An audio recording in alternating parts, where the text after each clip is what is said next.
Buenas noches con todos. Le damos la bienvenida a nuestra tercera sesión científica del día de hoy, martes 9 de mayo del 2023. Vamos a desarrollar nuestra sesión científica con un tema bastante importante, que es cirugía fetal, nuestro presente. Como sabemos, para esta sesión se ha invitado a 3 colegas con mucha experiencia y moderada por el doctor Guillermo Díaz. Sabemos que la cirugía fetal, como es de muy reciente comienzo, pero que ha evolucionado rápidamente, ¿no? Y que está basada en las herramientas que ha dado la ecografía para el diagnóstico antenatal, con el cual tempranamente se descubren muchas patologías que pueden ser tratadas por la cirugía fetal, que es importantísimo porque le da una oportunidad que no tenían muchos niños al nacer. Entonces, para el desarrollo de esta sesión, ha sido coordinada por el doctor Guillermo Díaz Chang, quien va a moderar esta sesión. Lo dejo en la palabra al doctor Guillermo Díaz Chang. El doctor Guillermo Díaz Chang es médico cirujano, especialista en ginecología y obstetricia, tiene maestría en gerencia de servicios de salud en la Universidad de San, tiene diplomas en gestión de potencial humano, tiene certificado de competencia en medicina fetal, tiene una certificación internacional en evaluación de masas anexiales IOTA, es ex jefe de servicios de medicina materno-fetal del Hospital Nacional Edgardo Robagliati Márquez y es presidente de la Sociedad Peruana de Ultrasonido en Obstetricia y Ginecología. Doctor Guillermo, tiene a su disposición. Buenas noches, doctor Sandoval. Buenas noches, estimados colegas y asociados. Para mí realmente es un placer hablar de medicina fetal, ¿no? Hace unos 20 años no teníamos muchas alternativas y buscábamos a nivel tanto nacional como del extranjero alternativas para estas pacientes. Con la llegada de Rogelio, primero a Latinoamérica, el camino se hizo más fácil, y con la llegada de Walter y Enrique a Perú, esto fue mucho más sencillo. Hoy día tenemos muchas alternativas para las pacientes, incluso en las provincias del país ya se están realizando cirugías fetales. Hoy día tenemos el placer de presentar al doctor Rogelio Cruz Martínez. Rogelio es un gran amigo, él es director del Instituto de Medicina Fetal de México, que actualmente es en Guadalajara, y de cirugía fetal de la Red Norteamericana de Terapia Fetal. Es fundador de la Fundación de Medicina Fetal México. Tiene un doctorado europeo titulado por la Universidad de Barcelona y el Rey de España. Tiene diploma de Medicina Fetal por la Fetal Medicine Foundation de Londres. Título de Cirugía Fetal por el Hospital Clínic de Barcelona, España. Es pionero en la cirugía fetal en México. Ha desarrollado muchas técnicas propias que nos han asombrado en realidad a muchos de nosotros. Tiene más de 1000 cirugías fetales en 10 años y ha participado en el diseño de algunos de los nuevos tratamientos fetales a nivel mundial. Tiene más de 100 artículos científicos publicados en revistas internacionales con factor de impacto elevado. Además, es editor asociado de la revista de Fetal Diagnosis and Therapy. Es investigador nacional de nivel 3 del Sistema Nacional de Investigadores del CONACYT, México, primer SNI 3 en el área de ginecología y obstetricia de México. Y es miembro de la Sociedad Internacional de Ultrasonido en Ginecología y Obstetricia, AISO. Rogelio, bienvenido al panel estudio. Hola Guillermo, muchas gracias. Siempre un placer que me inviten a colaborar en este tipo de eventos.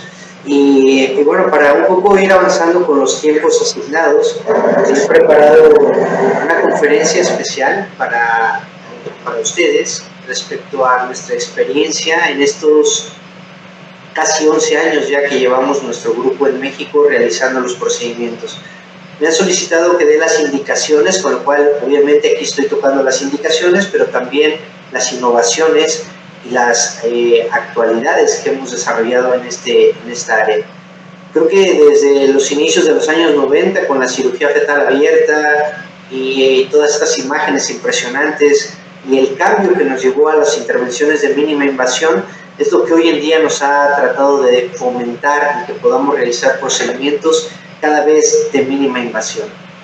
Toda la patología monocorial, los gemelos que comparten la placenta, monocoriales y amnióticos, pues el síndrome de transfusión fetofetal sigue siendo el número uno, como el protagonista de todo centro de cirugía fetal. Esta es la indicación número uno, con lo cual tenemos que estar preparados para detectarlo. Realizar una ecografía de este tipo no es difícil, observar que hay polihidramios en un gemelo, oligohidramios en el otro, y que dependiendo del estadio en el que se encuentren y la edad gestacional, pues tendrán indicación para hacer un láser placentario.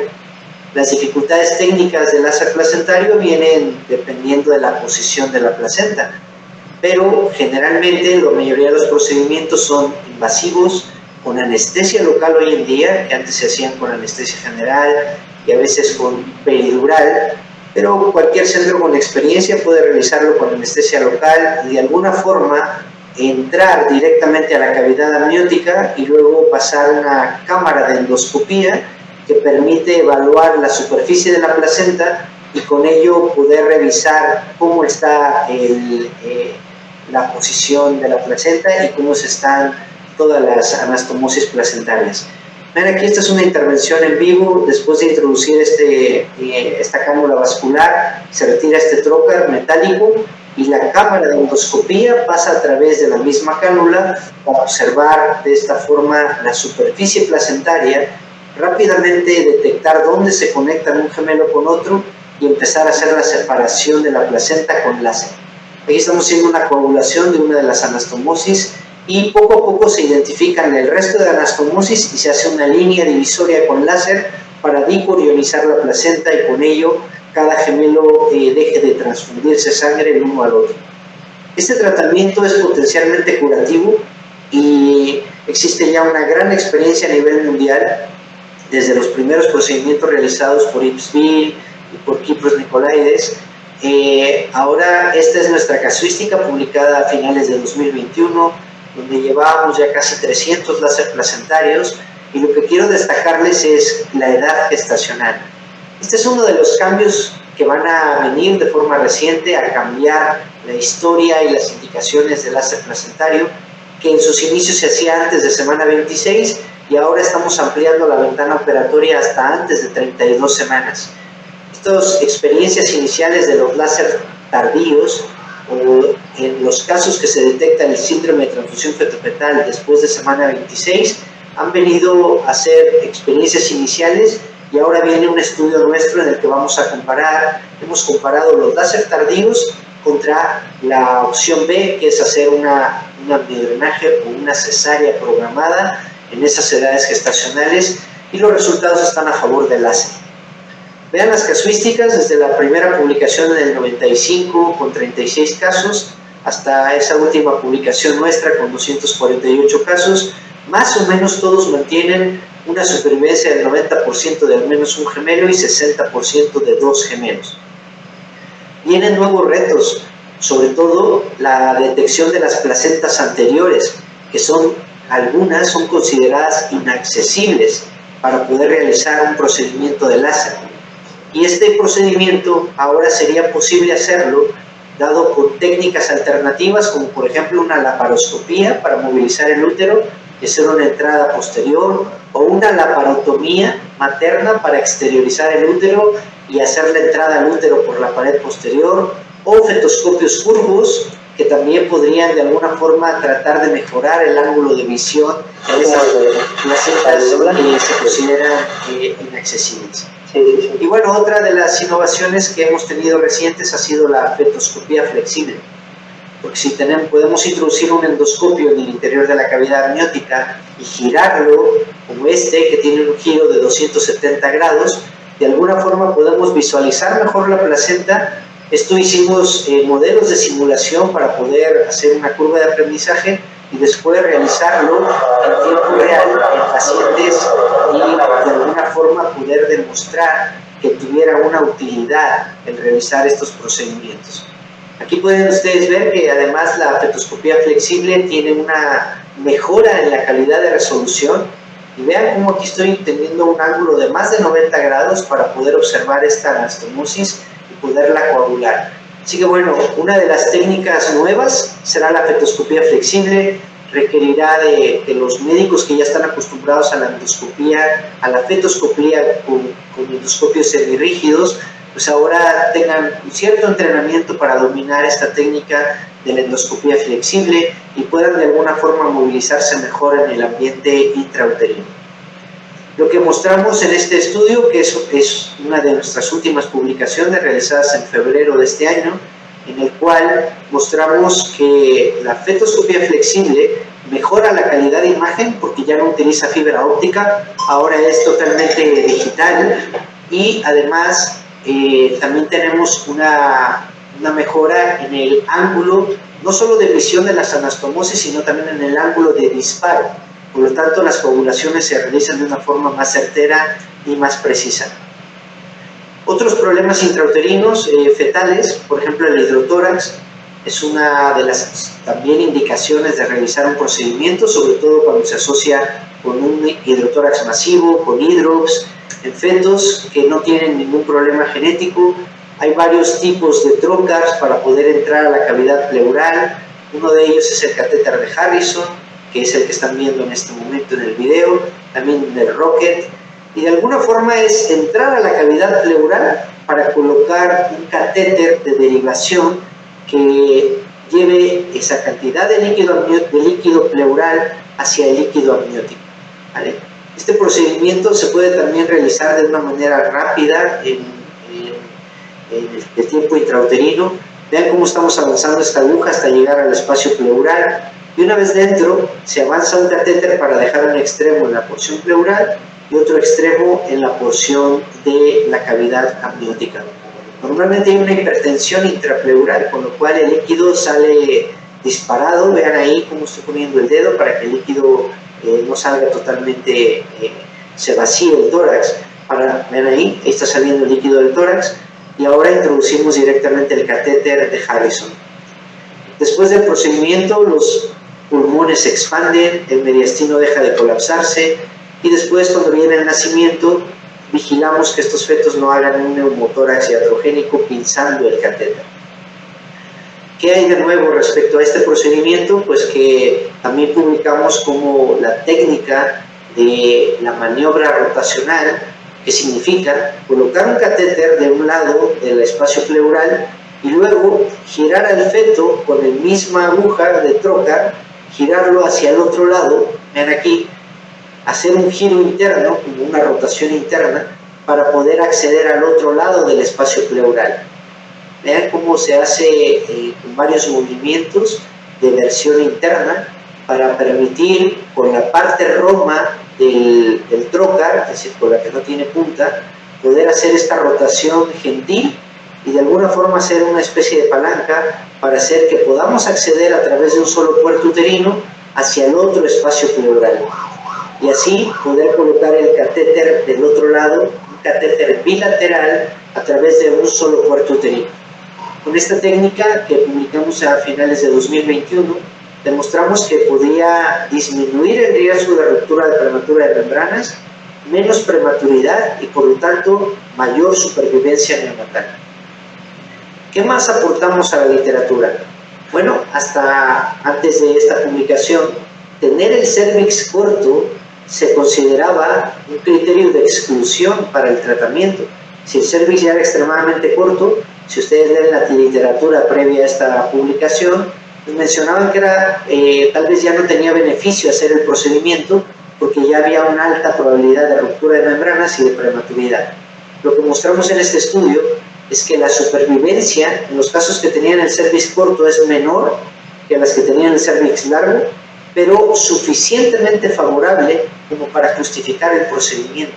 Es decir, un 60% de supervivencia con respecto a no hacer nada o hacer una cesárea y tener el nacimiento de un bebé prematuro con hidrotórax masivo y en muchas situaciones también con falla cardíaca por el hidrops. Así que el hidrotórax con polidramios y cérvix corto también puede beneficiarse de la colocación de una derivación pleuroamniótica. Esta son, digamos que, lo nuevo respecto al hidrotórax. Respecto a hernia diafragmática, hace ya años que se estuvo trabajando en un modelo experimental. Este es un estudio que realizamos nosotros hace ya mucho tiempo, esto fue en 2009, para ligar la tráquea de fetos conejos y demostrar que la oclusión traqueal pudiera tener algún beneficio en estos fetos. Hoy en día, la oclusión traqueal es un procedimiento también que puede ser realizado en tiempos muy cortos en centros con experiencia, con anestesia local y accediendo a la cavidad amniótica, se puede con esas cámaras de endoscopía acceder a la cara fetal, a la boca y luego a la tráquea para poder así colocar un balón dentro de la misma y hacer una obstrucción traqueal de forma artificial.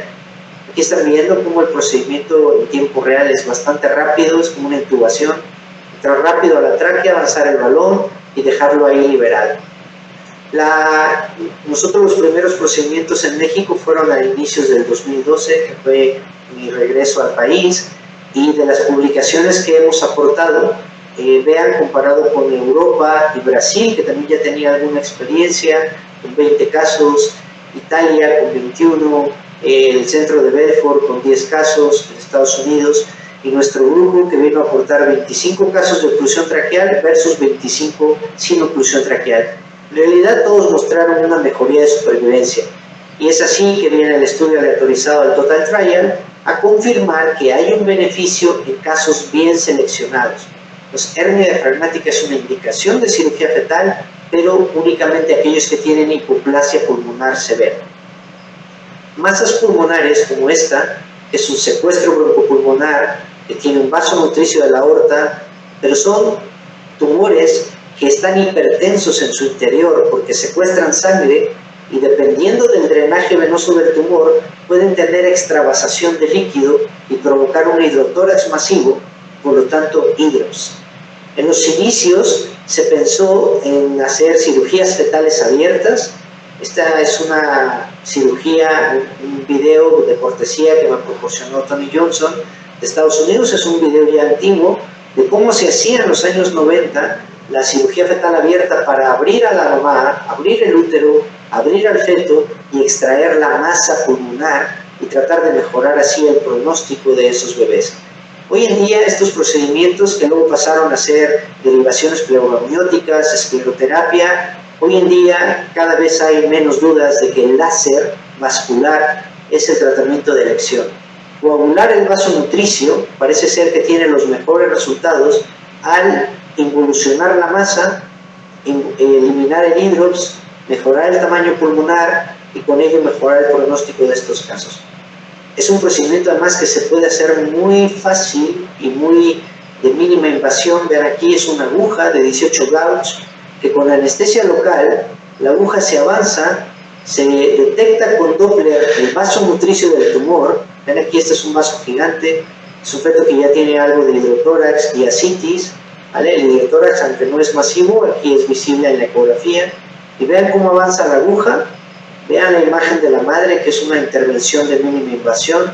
Y una vez que la aguja vamos avanzando, aquí nos dirigimos la punta de la aguja hasta llegar a posicionarla adyacente aquí al vaso nutricio. Para esto usamos esta técnica de dual, con y sin Doppler, para ver la aguja y ver el vaso sanguíneo. Y una vez dentro se dispara el láser y se coagula ese vaso sanguíneo. Ven aquí cómo se retira la guía metálica, se avanza una fibra de láser por el hueco de la aguja y una vez dentro de la misma se hace un disparo, aquí ven el disparo de láser para coagular el vaso nutricio y de esa forma se finaliza la cirugía. Vean la gran incisión de la madre, que es un punto ahí como si fuera un piquete de mosquito, porque es solamente una aguja, no es una incisión, no es una cirugía como tal. Pero los resultados de este procedimiento han sido sorprendentes. Realmente el tórax cambia drásticamente de haber tenido un tumor prácticamente desaparece, involuciona y los bebés nacen asintomáticos. Y en el seguimiento que hemos tenido luego no requieren tampoco de cirugía postnatal. Hay otro grupo que es el grupo de Alemania que también está mostrando los mismos buenos resultados y ahora estamos en marcha para realizar un estudio multicéntrico que el profesor Kypros Nicolaides piensa liderar, para que tengamos a todos los centros del mundo que han realizado este procedimiento y poder tener una casuística completa. Hay otras patologías como esta, que son patologías pulmonares, que en realidad son obstrucciones bronquiales, en las cuales se pueden mejorar con broncoscopía. Y la broncoscopía, al igual que la fetoscopía flexible para el láser placentario, puede ser otro procedimiento que va a tener utilidad para navegar mejor dentro del árbol bronquial y detectar de una mejor forma los sitios en que tienen obstrucción y liberar esta obstrucción con estos procedimientos. Los problemas urinarios también son otro buen ejemplo: tener megavejiga, obstrucción de vías urinarias bajas, fetos varones con posibilidad de que sean valvas uretrales.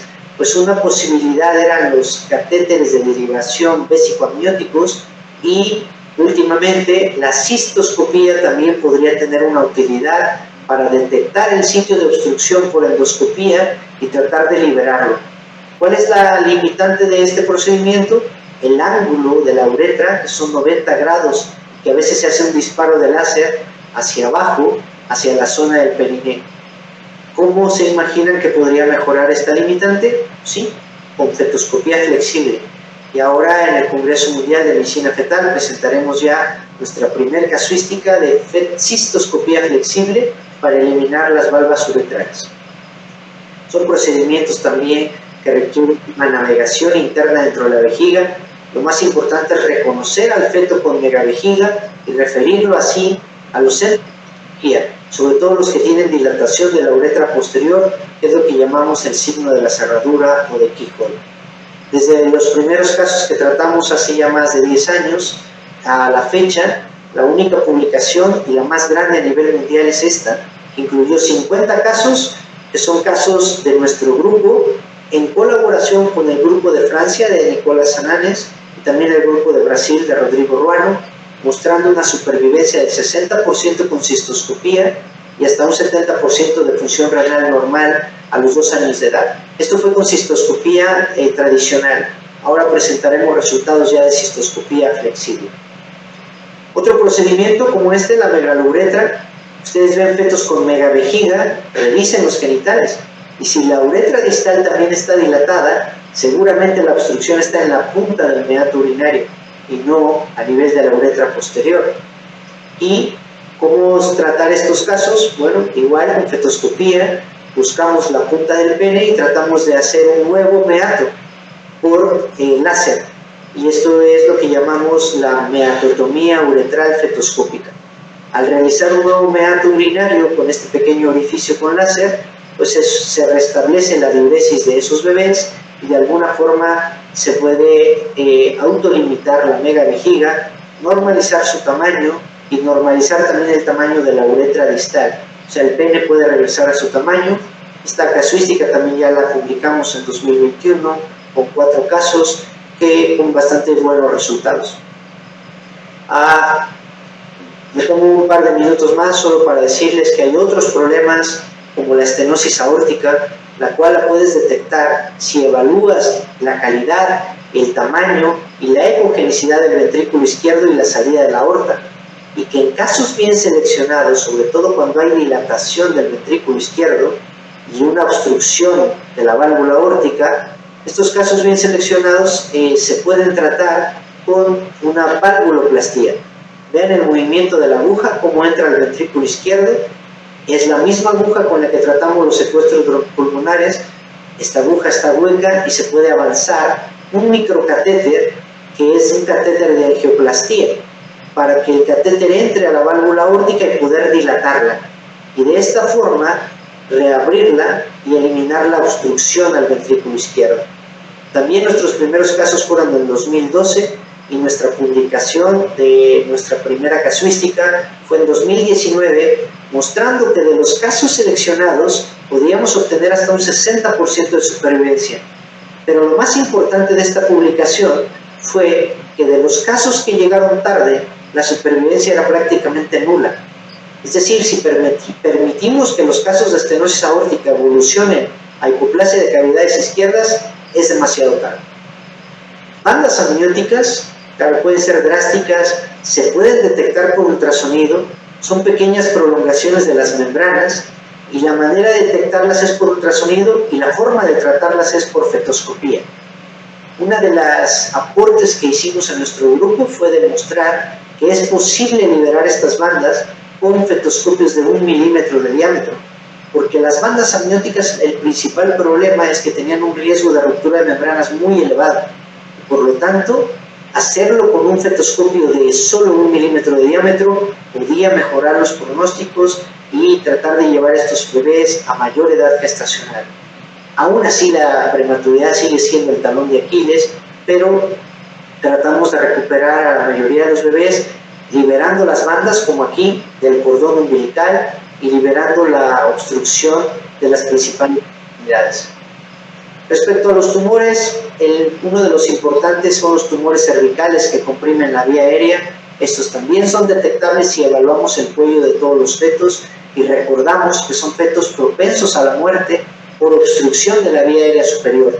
Y recordar que hoy en día ya es posible realizar una intubación traqueal intrauterina, procedimiento que también desarrollamos nosotros en 2015 y que ahora estamos ya para publicar la casuística de todos estos 11 años, que será publicada en la revista de Fetal Diagnosis and Therapy, mostrando los beneficios de este procedimiento y cómo puede reemplazar la técnica de EXIT, una técnica que además requiere anestesia general y que ahora, gracias a la intubación intrauterina por fetoscopía, podemos hacer que estos bebés ya nazcan intubados y que no requieran de todo el proceso de lo que se realizaría la técnica de EXIT.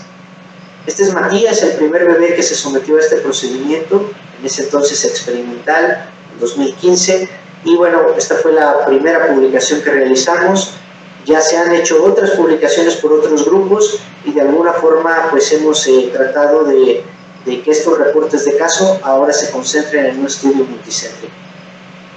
Hasta aquí ya tengo mi presentación, solo para decirles que, bueno, hemos hecho esta mudanza hacia Guadalajara y nos hemos incorporado ya como grupo a la red norteamericana de centros de terapia fetal, y este es nuestro nuevo instituto en Guadalajara, el Instituto de Medicina Fetal México, donde además tenemos un centro de simulación donde estamos formando a nuevos médicos en estas nuevas técnicas de cirugía fetal para tratar de tener un mejor entrenamiento, y también los hemos llevado a realizarlos en otros países como Londres y Brasil, estos apoyados con otros profesores como el doctor Renato Jiménez y la doctora Asma Khalil.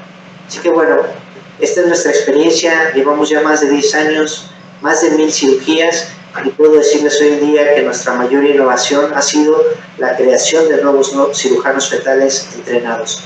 Muchas gracias por su atención. Muchas gracias, doctor Cruz. Impresionante, como siempre, una casuística espectacular, incluso a niveles mundiales. Siempre hemos reconocido eso desde que llegó.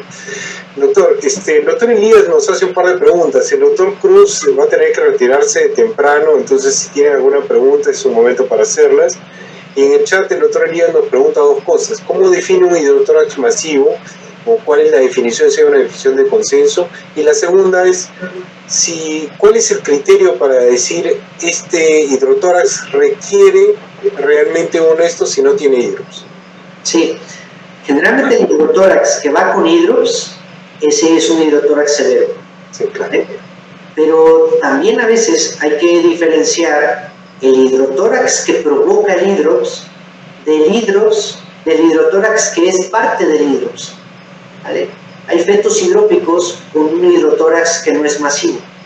Generalmente tienen problemas cromosómicos o el hidrops es por otras causas.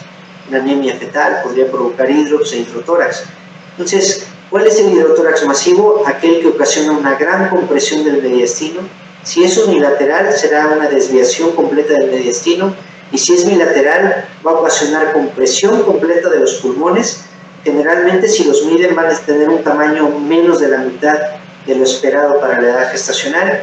Y el hidrotórax leve es el que no tiene hidrops, no tienen polidramios y los pulmones están a más del 50%. De hecho, casi siempre están como al 80-90%, pero se ve como el líquido es anecoico, se ve un hidrotórax. Ese hidrotórax leve es el que se puede manejar de forma conservadora y en la mayoría de los casos puede incluso ser autolimitado. El hidrotórax severo no. Y en la mayoría de los centros de cirugía fetal hoy en día está establecido hacer el tratamiento con urgencia y luego hacer los estudios genéticos, incluso transquirúrgicos. Cuando en el pasado se hacían primero los estudios genéticos y hasta que estaba el resultado hacíamos el tratamiento. Y esto demoraba el procedimiento hasta de 2 hasta 4 semanas. Entonces, la forma de que los diferencien está basada en el tamaño pulmonar, en la presencia de polidramios y en la presencia de hídricos. Muy bien, espectacular. Una pregunta ya de mi parte. O sea, ¿qué opinas de la cirugía para enfermedades que no son realmente mortales ni va a producir secuelas severas como la que están proponiendo para gastrosquisis? Sí, bueno, esto es cosa de ir revisando la historia. A ver, la cirugía fetal se creó para procedimientos 100% letales. Y las críticas siempre fueron si, por ejemplo, en hidrotórax, que lo habíamos mencionado, si realmente necesitaba el catéter o no. ¿Y cómo lo justificabas? Pues porque estaba hidrópico y en riesgo de muerte intrauterina. ¿Cómo se justifican los procedimientos de masas pulmonares? Porque están en hidrox, en riesgo de muerte intrauterina. La estenosis aórtica, porque va a ocasionar hipoplasia de cavidades izquierdas, que es riesgo de letalidad. Pero un día vino el tratamiento de espina bífida, que es bastante discapacitante, no necesariamente letal, y saltamos esa línea de empezar a hacer procedimientos para patologías no necesariamente letales. Espina bífida es un buen ejemplo porque la cirugía, no solamente cruzamos la línea de la indicación, sino que además es una cirugía muy agresiva, es decir, no es una cirugía de mínima invasión. Se necesita, de todas las técnicas que existen, incluso la fetoscópica, se necesita anestesia general a la madre, se necesitan a veces laparotomías a la madre, y por lo tanto procedimientos largos. Y esto ha llevado ahora a pensar, como ya le perdimos el respeto al útero y ya sabemos que podemos hacer este tipo de procedimientos, ha llevado a pensar si otros padecimientos de morbilidad se podrían incorporar como gastrosquisis. Yo creo que independientemente, esto es mi opinión personal, independientemente de los resultados, de si mejoran o no el pronóstico de casos seleccionados, en el futuro seremos criticados por haber hecho procedimientos que no son de mínima invasión y que estamos sometiendo a un riesgo a la madre para ese procedimiento. Y seguramente los procedimientos que se hagan hoy en día van a ser reemplazados por otros procedimientos de mínima invasión.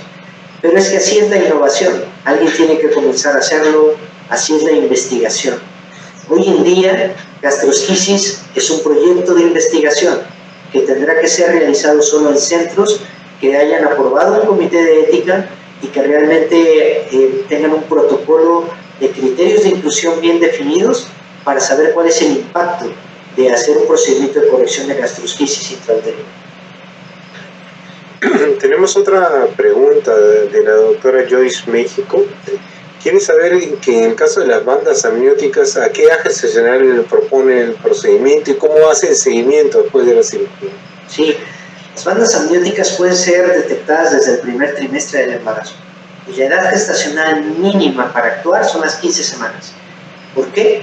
Porque las membranas, el espacio poliamniótico, todavía las membranas no se adosan al útero hasta llegada a casi la semana 16. Es el motivo por el que no hacemos amniocentesis antes de la semana 15. Entonces, un procedimiento de fetoscopía se puede hacer desde la semana 15 en láser placentario, en problemas de obstrucción urinaria fetal y también en bandas amnióticas.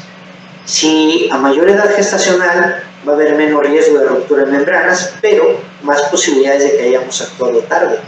Si el feto tiene bandas amnióticas alrededor del cordón y termina comprimiéndose el cordón y esperamos de las 15 a las 18 semanas, puede ser que tenga una muerte intrauterina o puede ser que ya esté amputado al momento en que se quiera hacer la fetoscopía.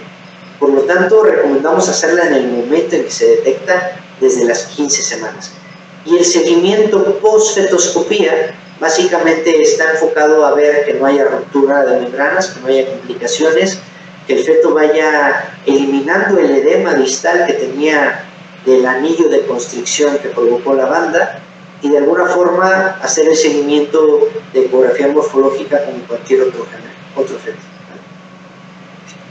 Y una pregunta final del trabajo que hicieron sobre hernias diafragmáticas, la diferencia en Latinoamérica.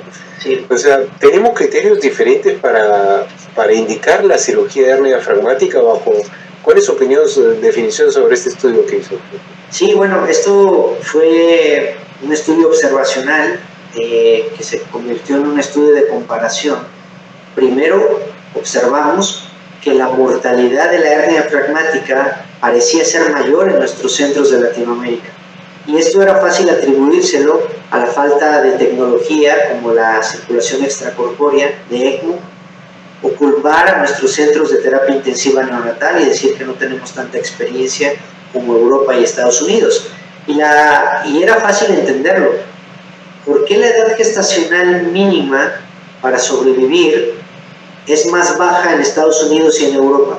Es decir, en Latinoamérica necesitamos nacer a mayor edad gestacional para alcanzar supervivencia, comparado con Europa y Estados Unidos. Por lo tanto, en hernia diafragmática, de acuerdo al estudio que realizamos, observamos que necesitábamos tener más pulmón para alcanzar las mismas supervivencias de esos países. Por lo tanto, la sugerencia de nuestro estudio fue reclasificar la hernia de acuerdo a nuestra población. No podíamos llamarle leve a un caso que es grave por nacer en Latinoamérica, comparado con si naciera en otro país que tenga más experiencia. Y de acuerdo a esa reclasificación, ahora estamos ya por publicar la casuística latinoamericana de todos los grupos que han hecho oclusión traqueal fetoscópica, incluido el grupo del doctor Enrique Gil en Perú. Y con ello observamos lo mismo, que las supervivencias son menores en el grupo tratado comparado con Europa, pero son más altas que el grupo no tratado. Por lo tanto, la oclusión traqueal tiene un impacto en Latinoamérica.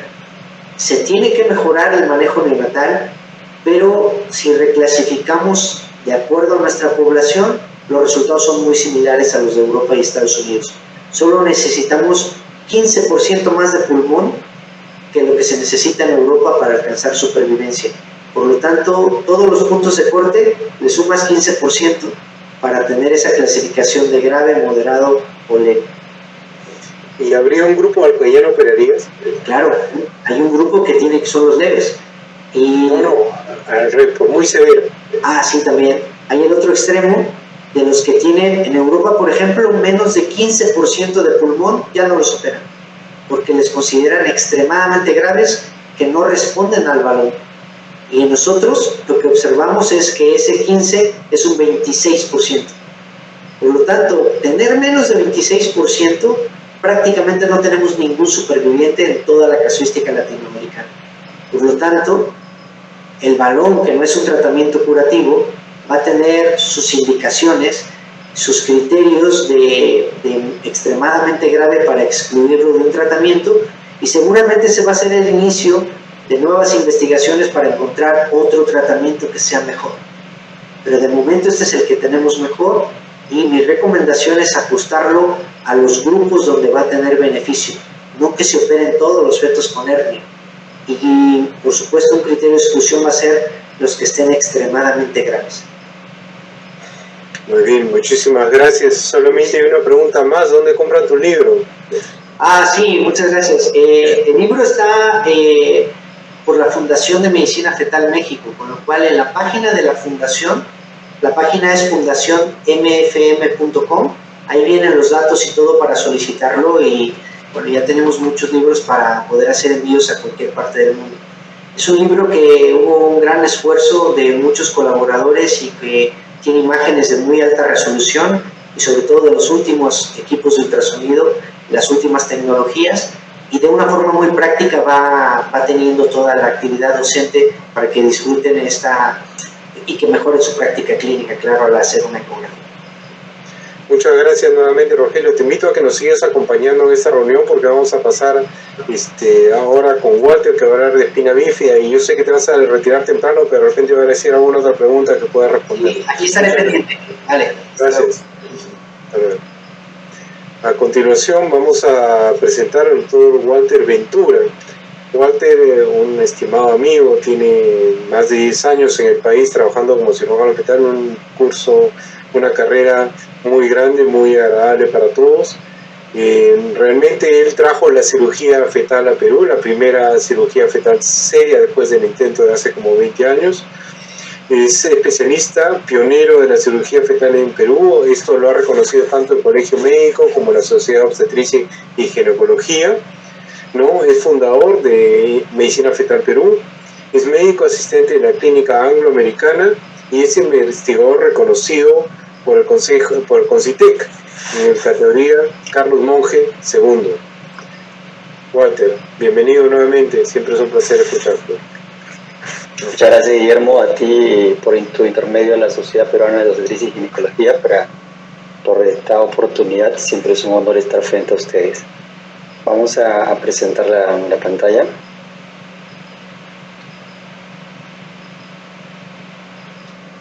¿Me confirma si se está viendo, Guillermo? Está corriendo bien. ¿Si me confirma si se está viendo la pantalla? Sí, la pantalla se ve bien y corre bien, Walter. Listo, gracias. Entonces, el tema de hoy, el simposio de hoy es sobre cirugía fetal del presente, que es lo que tenemos en este momento.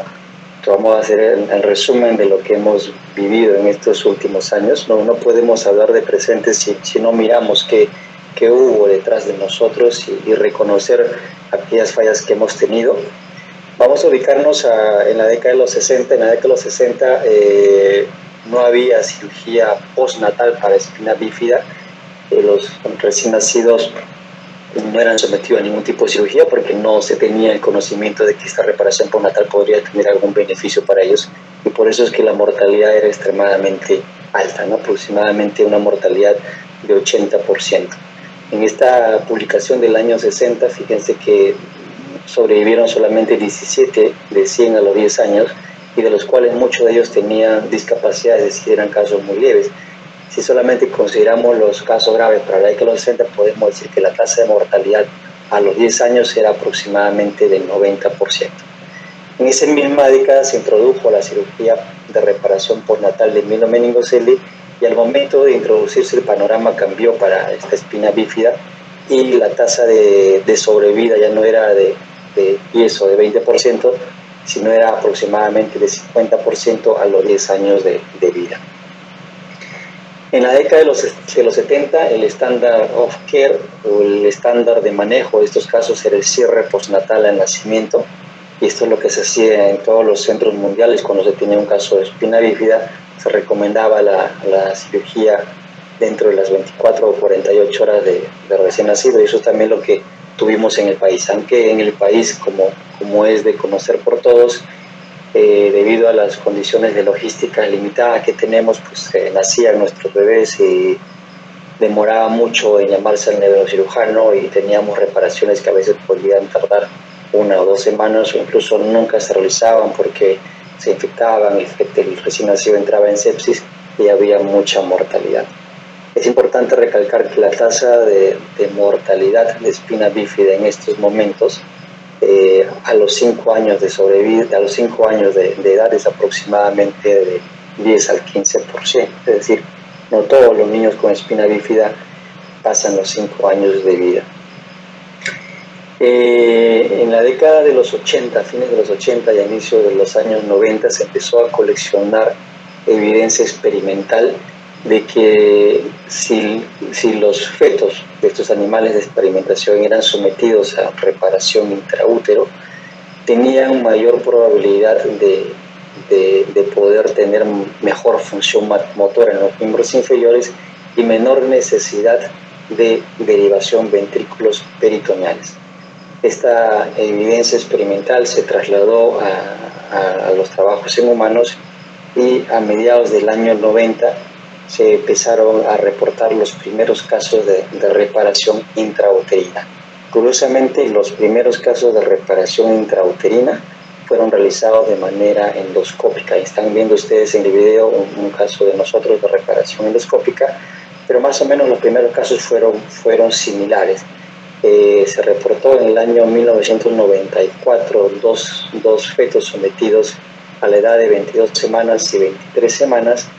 Uno de ellos terminó con parto prematuro y muerte neonatal, y ese fue el motivo por el cual se descontinuó esta técnica endoscópica y se empezó a apostar más por la técnica abierta. De tal manera que a fines de los años 90 y a inicios de los años 2000, 3 centros en Norteamérica, el Hospital de la Universidad de Vanderbilt, el Hospital de la Universidad de California y el Hospital de Niños de Filadelfia, ya habían desarrollado protocolos para cirugía intrauterina abierta para los casos de espina bífida. En esa serie de casos retrospectivos, primero que se tenía acumulado, se encontraba la misma evidencia que se encontraba en los estudios experimentales, es decir, aquellos fetos humanos que eran sometidos a esta reparación intrauterina tenían mayores beneficios, no desarrollaban hidrocefalia y tenían mejor función motora. Esto fue la base inicial para poder hacer el gran estudio clínico letrizado, que es nuestro presente en este momento, que es lo que tenemos en este momento. Seguramente en los siguientes años tendremos otro estándar of care, pero en este momento nuestro estándar of care está basado en este ensayo clínico letrizado, que es uno de los más bellos que existe en cirugía fetal. En este estudio se randomizó un grupo de fetos sometidos a cirugía prenatal y a otro grupo ofrecerle cirugía postnatal. Inicialmente se pensaron randomizar 200 casos. La edad gestacional que se iba a incluir era 19 a 26 semanas y todos los criterios de inclusión que ustedes ya conocen, pero el estudio fue tan bueno que tuvo que pararse antes de que se consigan estos 200 casos. Se paró cuando se tuvo alrededor de 183 casos, 91 sometidos a cirugía fetal y 92 sometidos a cirugía postnatal. ¿Qué se documentó en este estudio? Que básicamente aquellos fetos sometidos a cirugía intrauterina tenían una reducción en la probabilidad de tener derivación ventrículo-peritoneal de aproximadamente 50%, y que cuando los mirábamos a los 3 años de vida, más del 50% de ellos tenía mejor función motora y podía caminar de manera independiente. Y luego también hubieron otras observaciones secundarias, como por ejemplo la remisión de la herniación del romboencéfalo, y también como parte de este estudio se encontró que la morbilidad materna era elevada, ¿no? Y era un criterio que teníamos que tener en cuenta.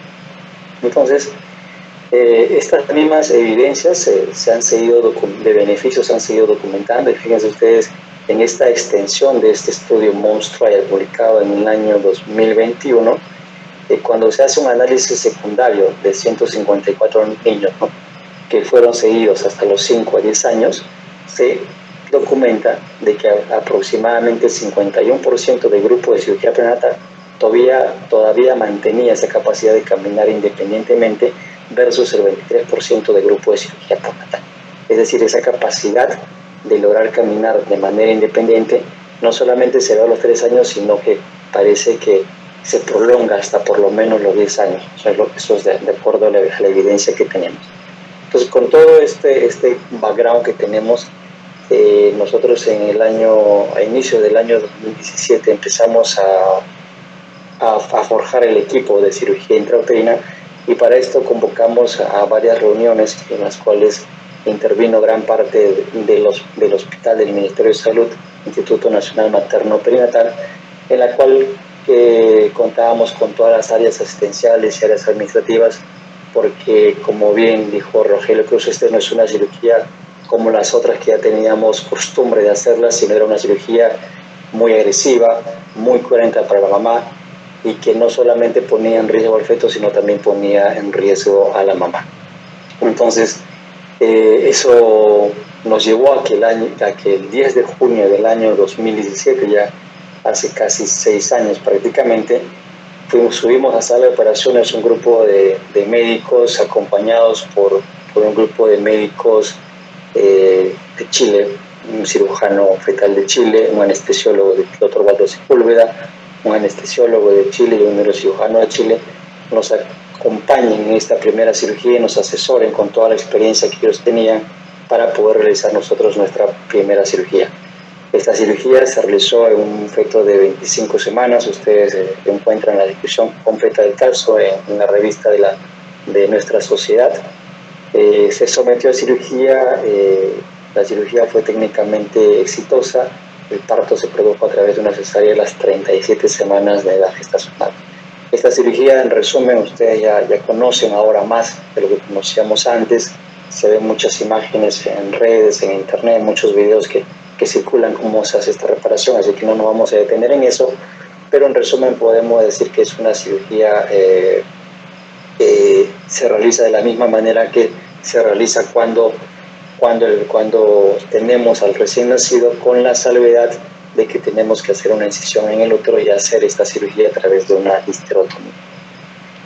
Los resultados de este tipo de cirugía, en la experiencia que tenemos, son muy favorables. Siempre hay que tener claro que cuando vamos a indicar esta cirugía, pero claramente se demuestra de que hay una mejora intraútero del fenómeno conocido como Arnold-Chiari o herniación de la fosa posterior. Ahí ustedes están observando una resonancia magnética fetal pre-cirugía y luego una postnatal. Fíjense ustedes, este es otro caso de imagen postnatal de un feto sometido a cirugía. Prácticamente no hay signos de hidrocefalia y prácticamente tenemos recuperado todo lo que es la fosa posterior, ¿no? Entonces los resultados son bastante alentadores. En el año 2021 la revista Prenatal Diagnosis publicó toda una serie de artículos dedicados a espina bífida, y en ese artículo especial nosotros publicamos un estudio en el cual participaron varios centros de Sudamérica y coleccionamos 314 casos de cirugía intrauterina abierta. Nuestro país participó con la experiencia que teníamos en ese momento de 10 casos y comparamos estos resultados latinos con los resultados de Montreal y prácticamente los resultados fetales maternos eran idénticos. Es decir, en la experiencia que teníamos en este momento se estaban haciendo bien las cosas. Al momento el grupo tiene 23 casos operados. Esta experiencia la hemos iniciado en el Ministerio de Salud y la hemos llevado también a otras instituciones de salud, la Clínica Iberoamericana. Tenemos 3 experiencias de fetoscopía, 2 que no se lograron concretar y pasaron a convertirse a cirugía intrauterina abierta. Hemos ganado bastante experiencia, hemos modificado bastante de nuestro protocolo. También hemos disminuido el tamaño de la incisión, somos cada vez menos agresivos. El tamaño de nuestra incisión promedio es 2 a 3 centímetros. Utilizamos técnica hemostática para poder acceder al útero. Son variaciones que hemos realizado. Estas variaciones que hemos realizado juntamente con otros grupos en toda Latinoamérica nos han servido para demostrar que esta técnica que nosotros estamos usando, comparada con la técnica americana, que es la clásica incisión con un dispositivo especial que no produce hemorragia intraútero, es incluso mejor para los casos de ruptura uterina como recurrencia en el segundo embarazo. En este estudio logramos reunir 34 casos de pacientes que habían sido sometidas a cirugía intraútero y que tuvieron un embarazo posterior a esta cirugía intraútero. Y en este grupo de 34 pacientes, fíjense ustedes las características de nuestra población, llegamos a encontrar solamente un caso de ruptura uterina que terminó en muerte neonatal, versus casi el 9% de tasa de ruptura uterina publicada en las series americanas. Es decir, que la técnica que estamos realizando nosotros, por ser más hemostática y por ser más dedicada y por usar suturas hemostáticas durante la incisión y después de la incisión, probablemente sea mejor incluso que la técnica americana. ¿Qué opciones de manejo tenemos en estos momentos al introducir la cirugía intraútero? Pues cuando hacemos el diagnóstico en estas pacientes tenemos la opción de de no hacer nada y simplemente seguir el embarazo y hacer la cesárea electiva a las 37 semanas de embarazo. La otra opción, de la cual no podemos voltearnos porque esto es una realidad en el país, se hace y se hace casi la mitad de pacientes con diagnóstico de espina bífida optan por esta indicación de terminación del embarazo, y alternativamente hemos planteado tenemos esta alternativa en el país de hacer una cirugía intraútero a las 22 a 26 semanas. Es decir, la paciente que tiene el diagnóstico de espina bífida en este momento en el Perú tiene tres opciones: no hacer nada y continuar su embarazo a término y hacerle cierre postnatal, hacer la terminación del embarazo, que es, como les digo, casi el 50% de pacientes, y un grupo pequeño pues optará por la cirugía intraútero a las 22 a 26 semanas. Los resultados que tenemos, si juntamos nuestras primeras 20 pacientes, son similares. Nuestra casuística en números no es comparable a las otras series mundiales publicadas. Sin embargo, los resultados son bastante similares, ¿no? Tenemos un diagnóstico a las 22 semanas, tenemos un grupo importante de pacientes operadas que tenían una cicatriz previa, como una cesárea previa. Un 25% de pacientes era usuaria de CIS, es decir, que a pesar de que esta cirugía se produjo en el Ministerio de Salud, un gran porcentaje de pacientes, las 3/4 partes de pacientes, venían a buscar a nuestro grupo por la experiencia que tenían, ya sea contando con seguro privado o ya sea contando con seguro social. De las complicaciones que hemos tenido, no hemos tenido ningún caso de edema pulmonar. El tiempo operatorio actual es de 170 minutos. No ha habido oportunidad de realizar ninguna transfusión intraoperatoria ni posoperatoria. Se documentaron 2 casos de dehiscencia al momento de hacer la cesárea. La edad gestacional de la intervención siempre hemos tratado de mantener el límite de máximo las 26 semanas. Han habido casos de oligoderamios, han habido casos de separación de membrana coreamniótica notadas en las evaluaciones de seguimiento. Han habido ruptura prematura de membrana de 10%, el cual es mucho menor a lo reportado en otras series.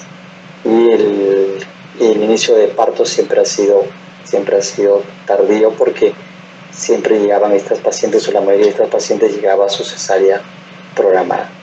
No ha habido ningún caso de muerte perinatal hasta el momento, lo cual es bastante alentador. La edad gestacional al parto, como les estaba diciendo, nuestros pacientes han llegado en promedio a las 35 semanas.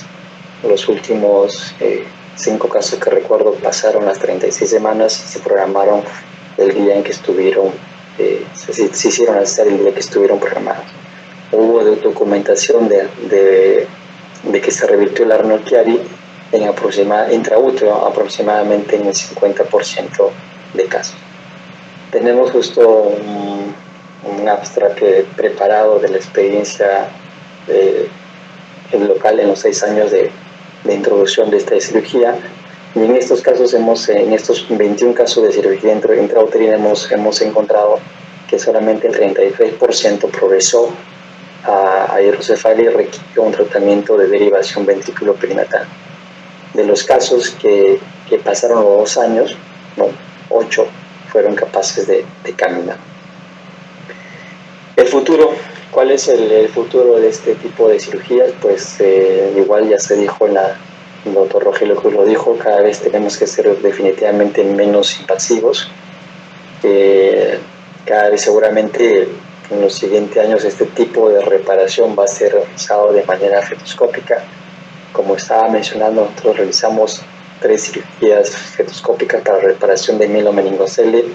En 2 no pudimos hacer el cierre y tuvimos que convertir la cirugía abierta, y en 1 logramos hacer el cierre, ¿no? El procedimiento es igual, consiste en una laparotomía, ingresar los catéteres para que puedan ingresar las pinzas de reparación, visualizar el defecto, en este caso era un mielomeningocele, hacer el retiro del líquido amniótico y hacerle insuflación con dióxido de carbono, y luego hacer la reparación, ¿no?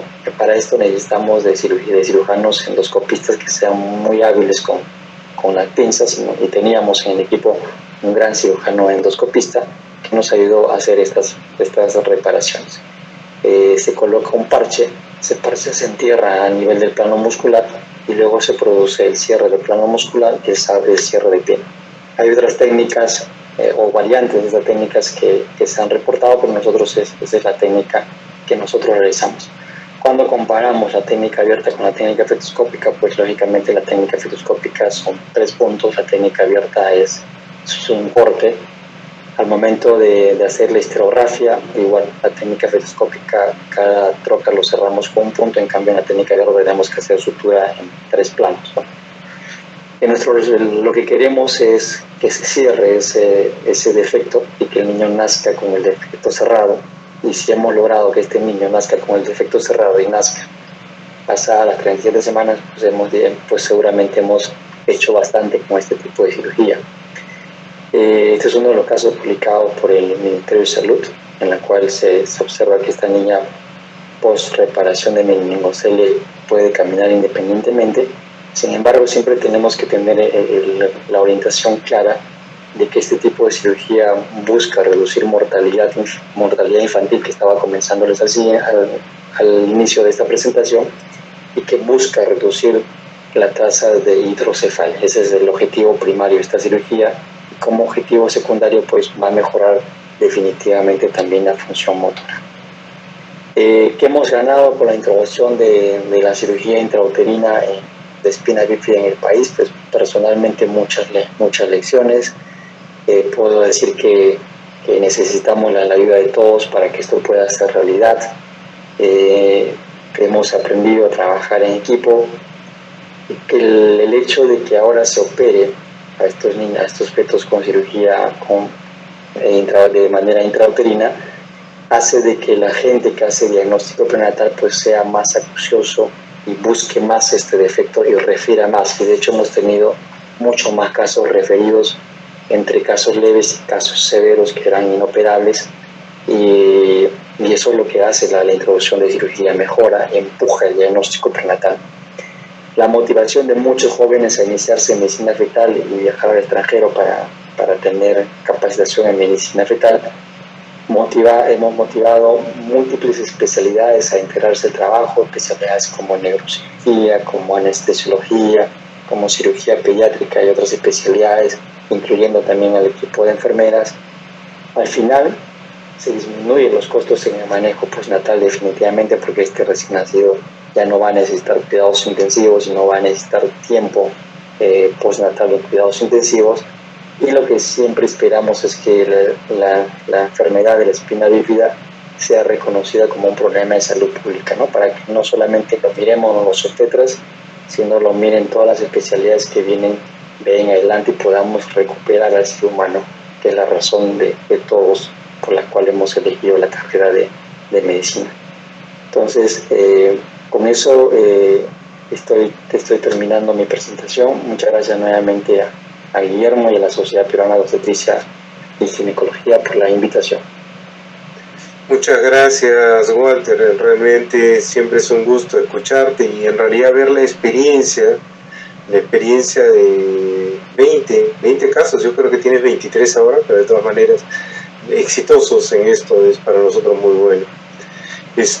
Yo creo que tenemos que invitar ahora a Enrique y te invito a que nos esperes a las preguntas al final, ¿sí? A continuación vamos a presentar al doctor Enrique Gil, otro gran amigo.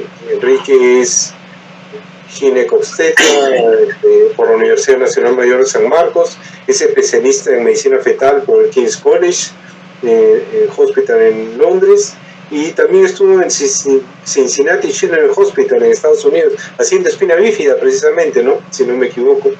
Es cirujano fetal del Instituto Nacional Materno Perinatal, ex maternidad de Lima, y es director del Instituto de Medicina y Cirugía Fetal, y por supuesto es staff de la Clínica Delgado de Miraflores. Enrique, bienvenido, siempre es un gusto escucharte en Podio Studio. Muchísimas gracias, Guillermo, muchísimas gracias, Rogelio, Walter, por antecederme. Voy a compartir pantalla, quiero ver que se pueda presentar. Y vamos a colocar acá. ¿Dónde está? Quiero ver si se ve mi pantalla allí. Sí. Perfecto. Vamos ahora a colocar aquí.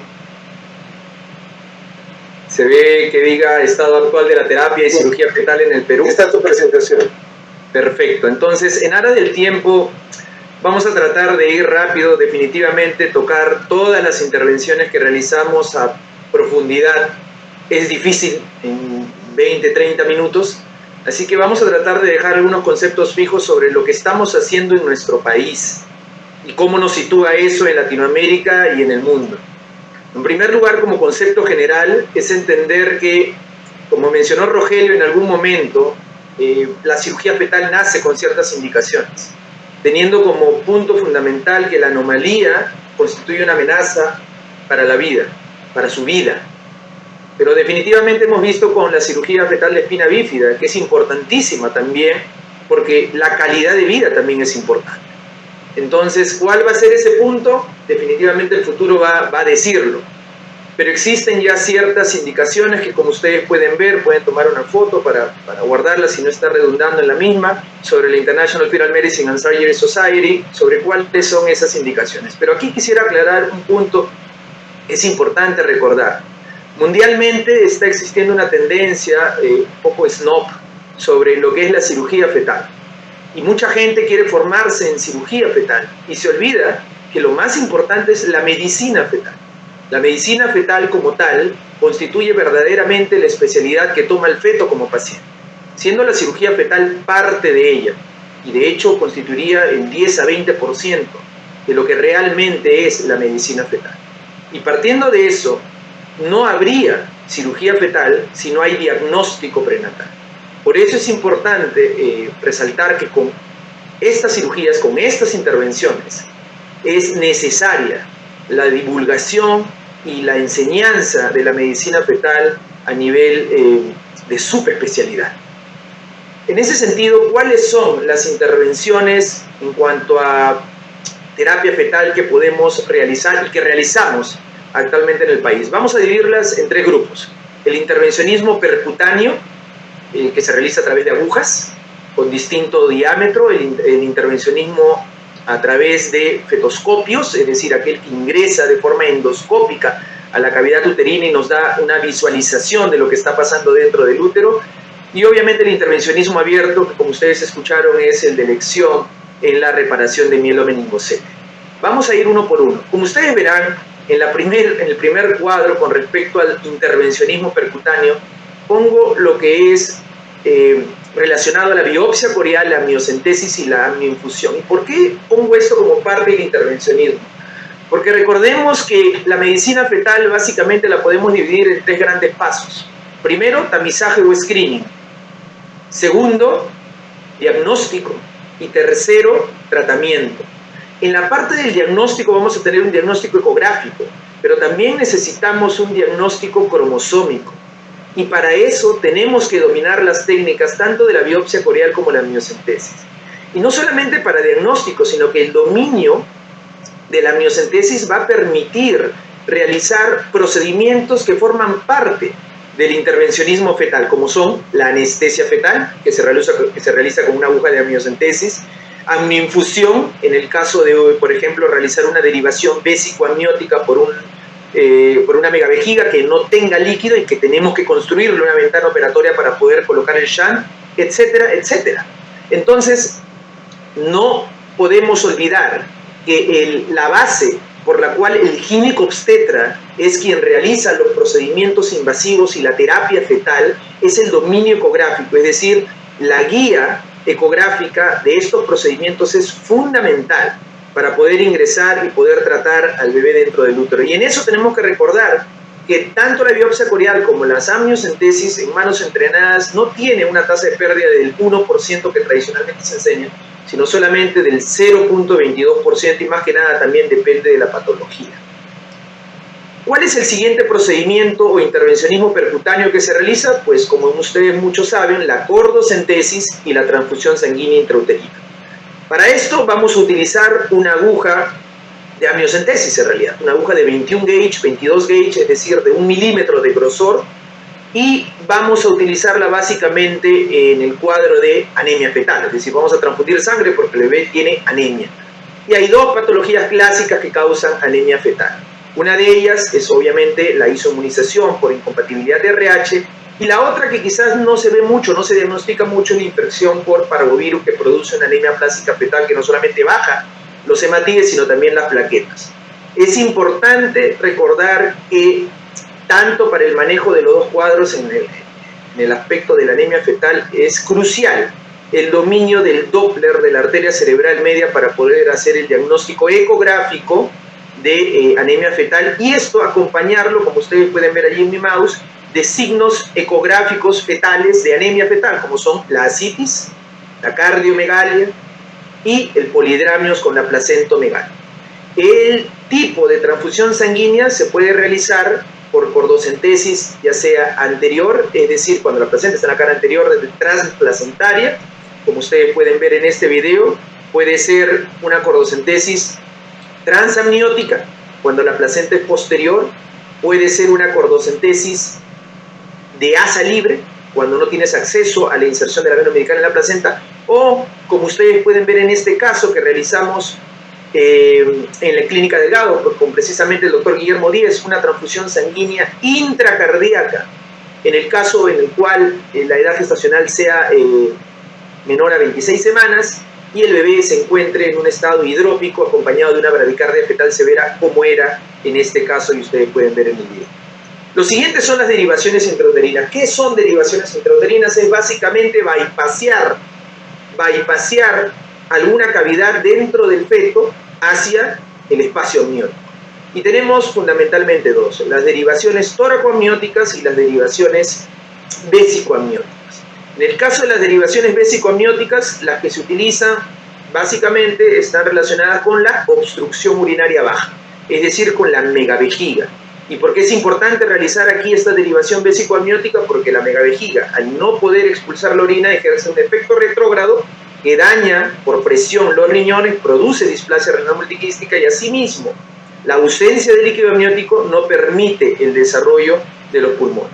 ¿Qué técnica usar en megavejiga? Si bien es cierto, la cistoscopía fetal trata el problema principal, porque este tipo de tratamiento se hace en fetos masculinos, que es las valvas uretrales posteriores, muchas veces el acceso de los grupos a este tipo de material, que es el cistoscopio fetal, así como la experiencia, ha visto en este estudio del grupo de Inspil que a largo plazo la supervivencia y la función urológica no diferencia mucho con lo que es la derivación vésico-amniótica en manos entrenadas. Este es un tema que discutimos muy a fondo y de forma muy prolífica en el Congreso Internacional de Cirugía Fetal que organizó Rogelio, en el cual tuve la oportunidad de participar representando al país en Puerto Vallarta, y dejamos claro como conclusión del debate que la técnica a escoger era la técnica que mejor dominara el centro de cirugía fetal que estuviera realizando. En este caso, nosotros realizamos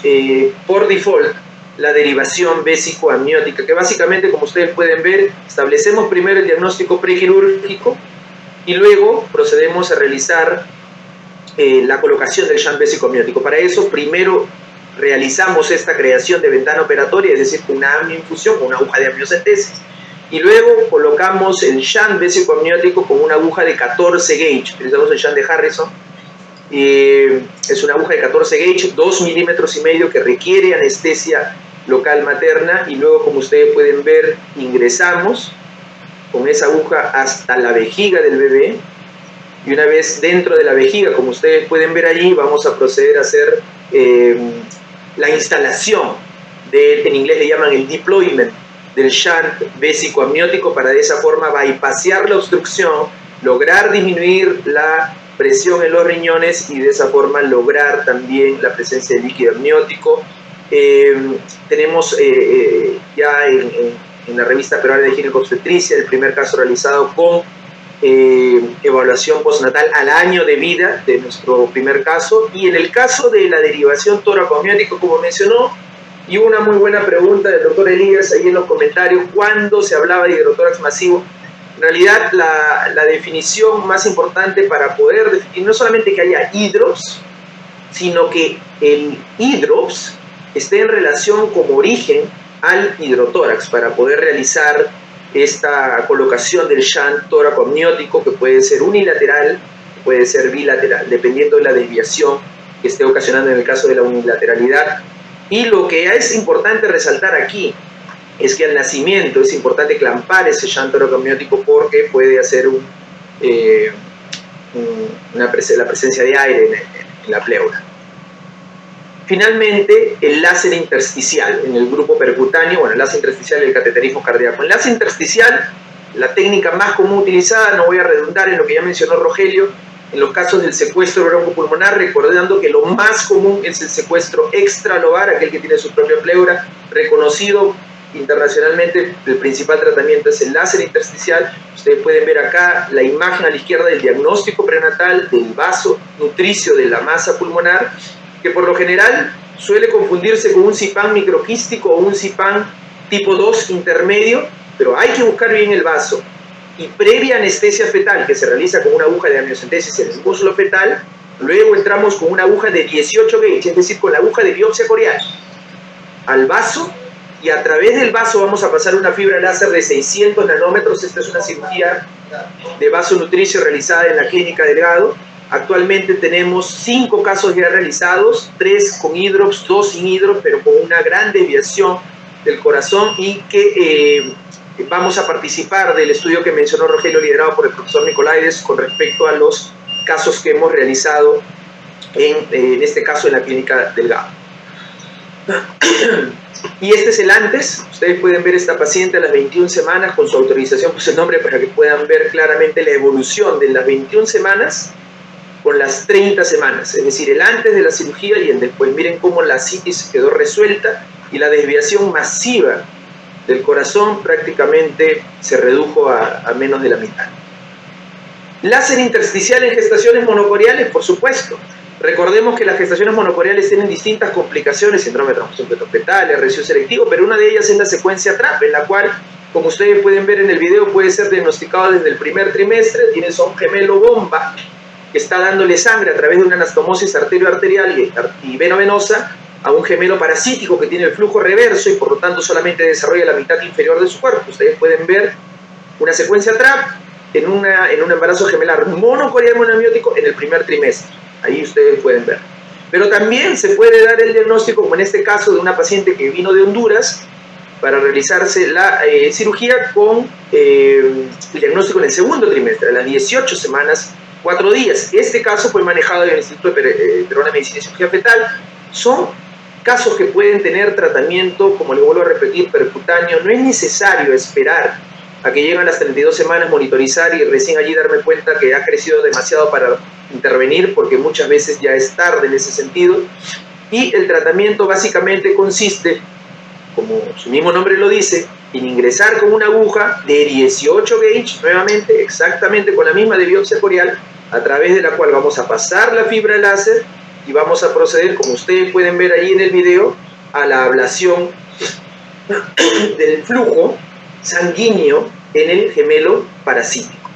Cuando nosotros empezamos a realizar el láser, primero nos ubicamos y luego procedemos a realizar la ablación láser, que se va a ver, como ustedes pueden ver, como algo blanquecino cuando se está dando la ablación, y esto interrumpe el flujo para finalmente lograr que el gemelo bomba esté protegido. Si se diagnostica en el primer trimestre, lo ideal es tratarlo en el primer trimestre. Si se diagnostica en el segundo trimestre, pues obviamente también lo ideal es tratarlo y no esperar que pase, esperando de que no crezca, porque obviamente el gemelo bomba se puede ver afectado. ¿Y qué pasa si ya no llega en el tercer trimestre? Es decir, la secuencia TRAP llega en el tercer trimestre. Pues utilizar un tipo de tratamiento que pertenece al segundo grupo, es el grupo fetoscópico endoscópico, que es la coagulación bipolar de cordón umbilical, pero solo en el caso o que la masa supere la mitad del volumen del gemelo bomba, o que se trate de una gestación gemelar monocorial monoamniótica, en la cual, como ustedes pueden ver en este caso, nosotros con uno de los fetoscopios, con un grasper fetoscópico, procedemos a desenredar el cordón umbilical. Y el láser intersticial, como muy bien lo dice, no solamente es útil en el secuestro broncopulmonar, sino en el manejo de la secuencia TRAP, como había mencionado. ¿Dónde más se utiliza el láser intersticial? Tumoraciones fetales, aquellas en las cuales tengan algún tipo de de circulación sanguínea para disminuir el tamaño, no para curar. Obviamente el tratamiento siempre va a ser de estos casos curativos postnatalmente hablando, pero lo importante es siempre la reconstrucción 3D, la evaluación del Doppler y básicamente diferenciar que a nivel cervical tenemos básicamente dos tipos de tumoraciones, los linfangiomas y los teratomas cervicales, siendo estos últimos más de aspecto sólido y los linfangiomas más de aspecto quístico.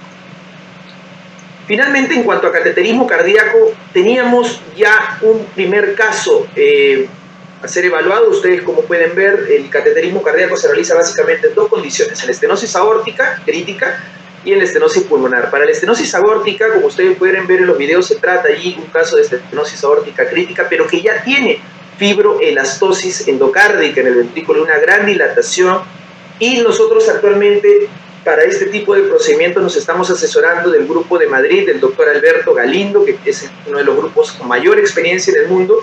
Al hacerle videollamada y consultarle sobre el caso, nos dijo que ya no era posible realizar en este caso la intervención porque había una gran dilatación del corazón. Obviamente hay parámetros a evaluar, especialmente con el diámetro de la aorta, el diámetro ventricular, es decir, el tamaño del ventrículo con respecto al corazón, que al estar muy dilatado hace que la intervención en este caso sea innecesaria. Es muy importante en cirugía fetal, y esto hay que recordarlo claramente, que es más importante saber cuándo no operar que cuándo operar, porque muchas veces podemos hacer ensañamiento terapéutico sin querer. En cuanto a la fetoscopía, como ustedes saben, la más común de todas, como mencionó Rogelio, es el láser fetoscópico de anastomosis placentarias, teniendo como complicaciones más comunes en las gestaciones monocoriales el síndrome de transfusión fetofetal, es decir, anastomosis placentarias con flujo desbalanceado, que hacen que un bebé tenga más sangre que otro y por lo tanto esté en polidramios, y otro bebé, como ustedes pueden ver ahí en el video, que tenga menos sangre, orine menos y esté en anidramios, como ustedes pueden ver. O fetos que tengan una mala distribución placentaria, y este es el típico cuadro ecográfico. Un bebé que crece muy bien y otro bebé en las marcas amarillas que crece muy mal. Miren la discrepancia en las circunferencias abdominales, también completamente marcada, y miren el Doppler del umbilical. Eso es lo que ocurre cuando hay una restricción selectiva del crecimiento. Y la definición, como les vuelvo a repetir, es para síndrome de transfusión fetofetal, discrepancia de líquidos. Para RSU selectivo, discrepancia de pesos. Obviamente esta se puede clasificar, la última, el RSU selectivo, en tipo 1 si el umbilical es normal, tipo 2 y tipo 3 si el umbilical está alterada. Pero hay un cuadro, y es el más común en el 75% de los casos, en los cuales la restricción selectiva de crecimiento se ve acompañada de síndrome de transfusión fetofetal, y en este estudio que publicamos allá por el 2017 demostramos cómo cuando hay RSU selectivo con síndrome de transfusión fetofetal, la supervivencia, es decir, la posibilidad de que los dos bebés sobrevivan a la cirugía, disminuye considerablemente a menos del 50%. Y finalmente tenemos la secuencia anemia policitemia gemelar, cuya fisiopatología radica en un desbalance sanguíneo, pero ya no de anastomosis regulares, sino de vasos pequeños, por lo general residuales a una cirugía fetoscópica por síndrome de transfusión fetofetal, que va a tener signos característicos distintos al síndrome de transfusión fetofetal, aparte del Doppler de la cerebral media, obviamente, que es la forma en que se diagnostica, sino por dicotomía placentaria, cardiomegalia, y en el caso del bebé congestivo, el hígado como cielo estrellado, Starry Sky Liver, le dice.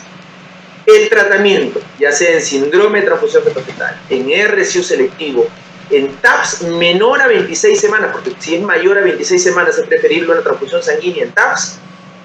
Cuando es menor a 26 semanas es hacer una fetoscopía láser, es decir, es dicorionizar la placenta, para lo cual vamos a utilizar dos pasos básicamente. Primero, mapear las anastomosis, es decir, mapear el ecuador placentario, y segundo, con una fibra láser, que sea láser diodo, neodimio YAG, proceder a quemar las anastomosis y de esa forma dicorionizar la placenta.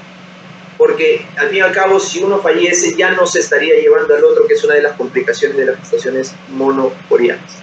Esto que les he hablado es el embarazo gemelar, pero también puede pasar en embarazos triples, y hemos tenido la oportunidad de operar embarazos triples, en este caso en la maternidad de Lima, donde vemos acá es una gestación triple dicorial, triamniótica, es decir, había un trillizo completamente independiente con su placenta y su saco amniótico, y 2 trillizos que compartían la misma placenta y tenían RCU selectivo con síndrome de transfusión fetal, hacemos el mapeo ecográfico, el mapeo fetoscópico, y luego procedemos a hacer la fetoscopía láser. Es decir, este tipo de cirugía se hace no solamente en embarazos gemelares, sino también se hace en embarazos triples.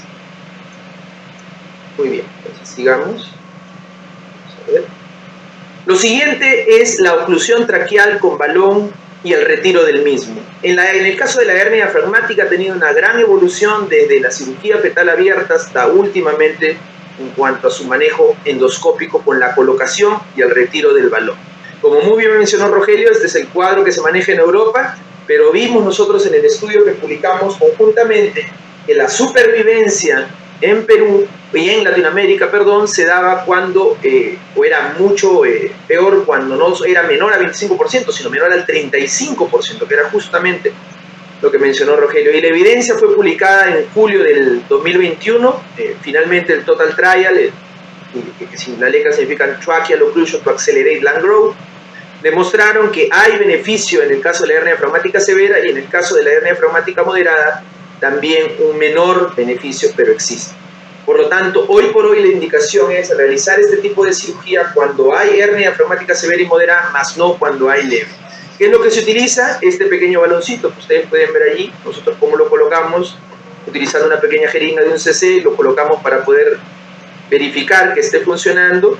Luego lo colocamos en el fetoscopio para armarlo. Esta es la primera cirugía que hemos realizado en el sector público de forma exitosa, es decir, que el bebé nació, sobrevivió, actualmente ya tiene 6 meses de vida, y ustedes pueden ver allí cómo lo armamos en el fetoscopio para probar y para estar seguros de que todo esté saliendo bien. Y finalmente el objetivo es ingresar, como ustedes pueden ver en el video, endoscópicamente y colocar el balón dentro de la tráquea alrededor de las 28, 29 semanas, dejar allí este balón para que ejerza un efecto compresor y de esa forma los pulmones puedan dilatarse con las secreciones hasta las 34 semanas.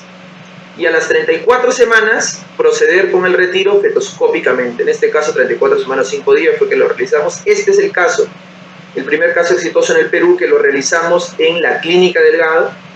Y podemos ver allí cómo hacemos el ingreso directo. No utilizamos la técnica del Seldinger, nosotros utilizamos el ingreso directo bajo guía ecográfica, en este caso usando una cánula check flow de 10 French, que equivaldría a algo de 3.4 milímetros de grosor, y finalmente llegar a la tráquea. Allí ustedes pueden ver el balón, desinflarlo y finalmente extraerlo con un pequeño grasper para luego poder hacer el manejo postnatal. Recuerden que este es un manejo paliativo, no es un manejo curativo. El manejo curativo se da en las primeras 48-32 horas después de que ha nacido el bebé, y es importante tenerlo en cuenta.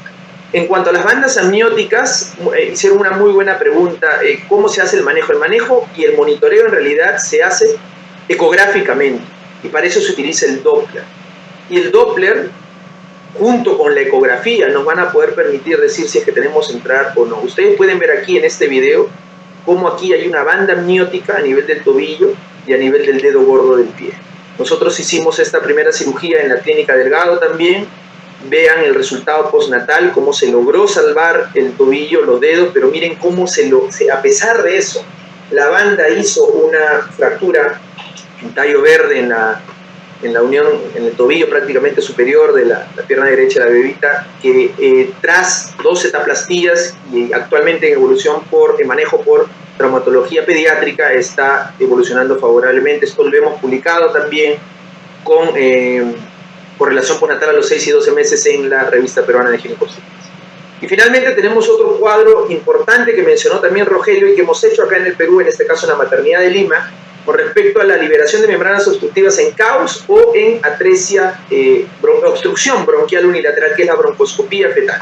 Ustedes pueden ver aquí en este video, fue una paciente que fue derivada por una supuesta CPAM microquístico, pero que como ustedes pueden ver era masiva la desviación, el tamaño del pulmón, un bebé completamente hidrópico, y que al Doppler, esta estructura anecogénica, que no pintaba el Doppler, obviamente no se trataba de un vaso, se trataba de una dilatación bronquial Tras hacer una junta médica con el profesor Nicolaides por videoconferencia, se decidió entrar, sabiendo de que obviamente las posibilidades por estar en hidrox y ser una obstrucción bronquial, considerando que el 90% de las obstrucciones bronquiales es atresia bronquial y definitivamente allí no hay nada que liberar, y solamente teniendo un 10% de probabilidades de liberar la membrana, ingresamos por fetoscopía, exactamente igual que a las 25 semanas, exactamente igual que cuando hacemos para un balón, previa anestesia fetal.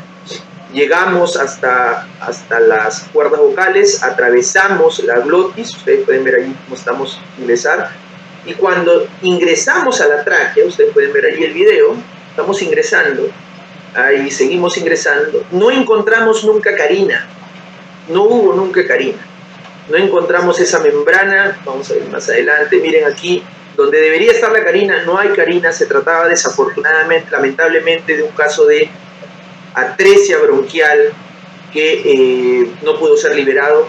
A la semana el bebé falleció, lamentablemente, y se confirmó por fetoscopía el cuadro de atresia bronquial.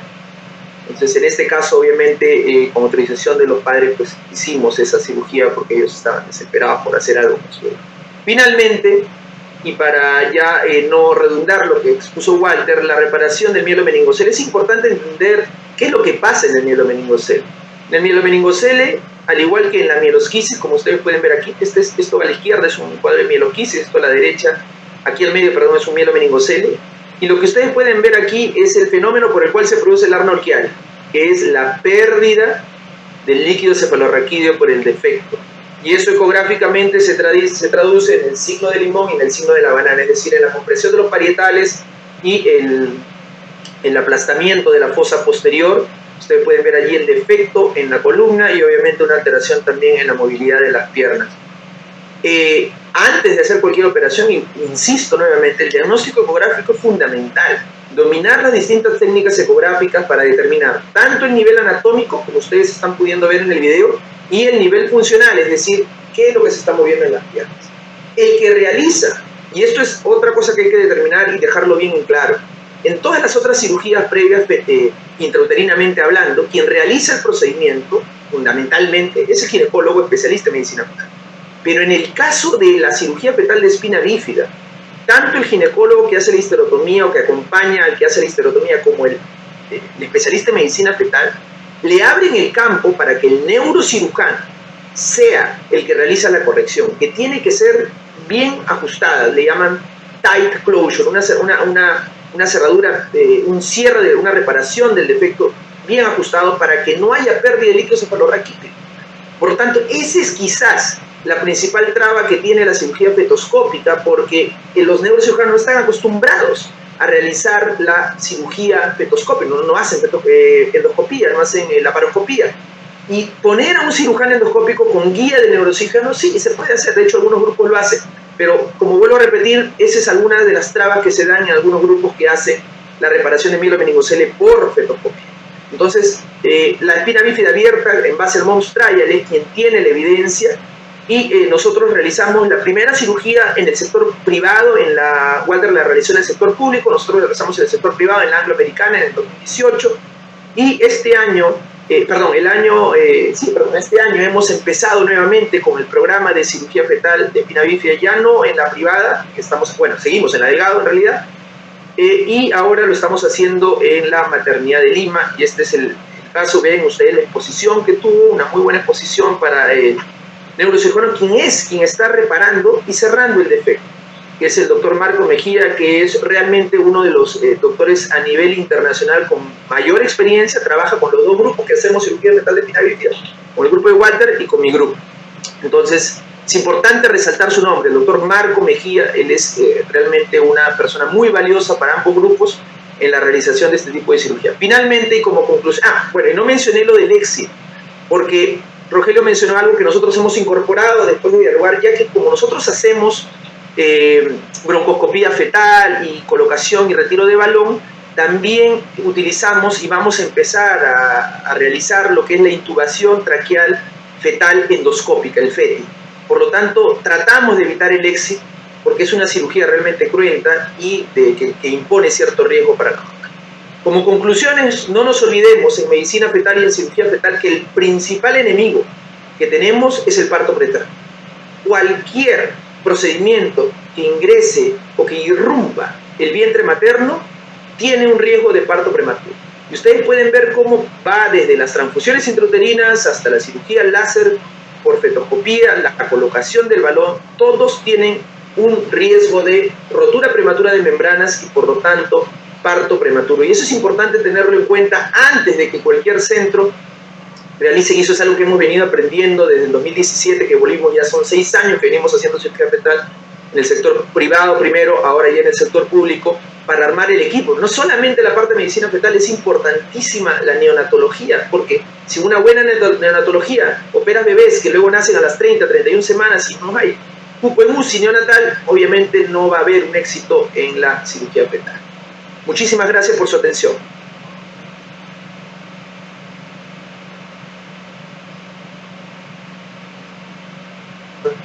Pregunta del auditorio, la única que nos tiene. Walter, ¿está con nosotros? Walter. Bueno, la única pregunta que tengo ahorita del auditorio, para ambos, ¿no? ¿Cómo diferencia aquella banda amniótica que debe ser liberada o toda banda amniótica debe ser liberada? Yo creo que la pregunta real en este momento es ¿qué imagen es una banda amniótica? Porque lo que más frecuente vemos son tabiques coriales que no tienen ningún riesgo. No sé si pueden responder. Exactamente, lo dije al inicio de mi presentación, el diagnóstico ecográfico es fundamental. De cada 10 pacientes que vienen a la consulta por banda amniótica, no de cada 10 que estoy hablando, de cada 50, 100 pacientes que vienen, el 99% son sinequias uterinas. Y uno puede empezar haciendo la pregunta de, señor, ¿ha tenido alguna pérdida anterior? ¿Le han hecho algún legrado? Y te va a decir que sí. Colocas el traductor ecográfico y automáticamente ves una banda gruesa, pero como uno lo dice coloquialmente, dice banda, ¿no? En realidad es una sinequia uterina.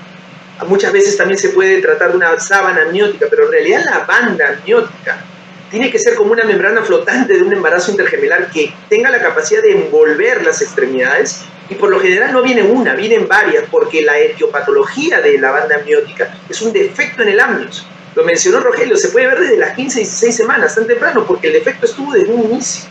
Entonces hay que tener muy en cuenta cuando a las 16-15 semanas se ve que hay un retraso en la unión del amnios con el corio para poder determinar. Eso es uno. Y lo otro es la otra pregunta que decían, ¿cuándo es que hay que operar?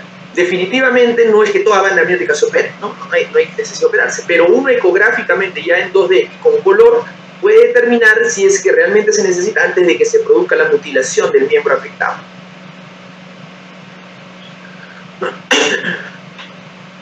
Rogelio, ¿alguna discrepancia? Walter. Sí, el diagnóstico es básico, ¿no? O sea, hay que plantear bien el diagnóstico antes de ingresar, y esto aplica para cualquier cirugía. Si no está claro el diagnóstico y si no está claro el compromiso del feto, pues no tenemos por qué ingresar al feto, ¿no? Entonces ahí está. A veces el diagnóstico puede ser difícil, siempre hay que guiarse de la participación de todo el equipo o de personas de más experiencia, ¿no?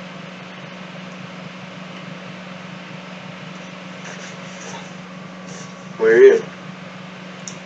Creo que Enrique, que al final una de las preguntas de tu tema era ¿en qué estado estamos en comparación con Latinoamérica? Yo creo que tenemos un buen presente, un gran futuro.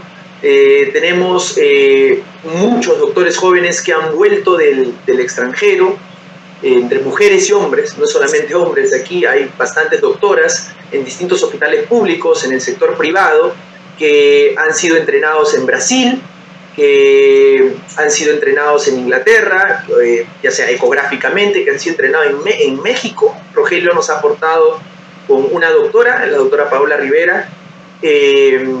Nosotros actualmente estamos, como parte del Instituto de Medicina Fetal, hemos empezado, como no tenemos la casuística de México, obviamente, para ser un país más grande, nuestra tasa de formación es menor, y eso es algo que también tenemos que recordar.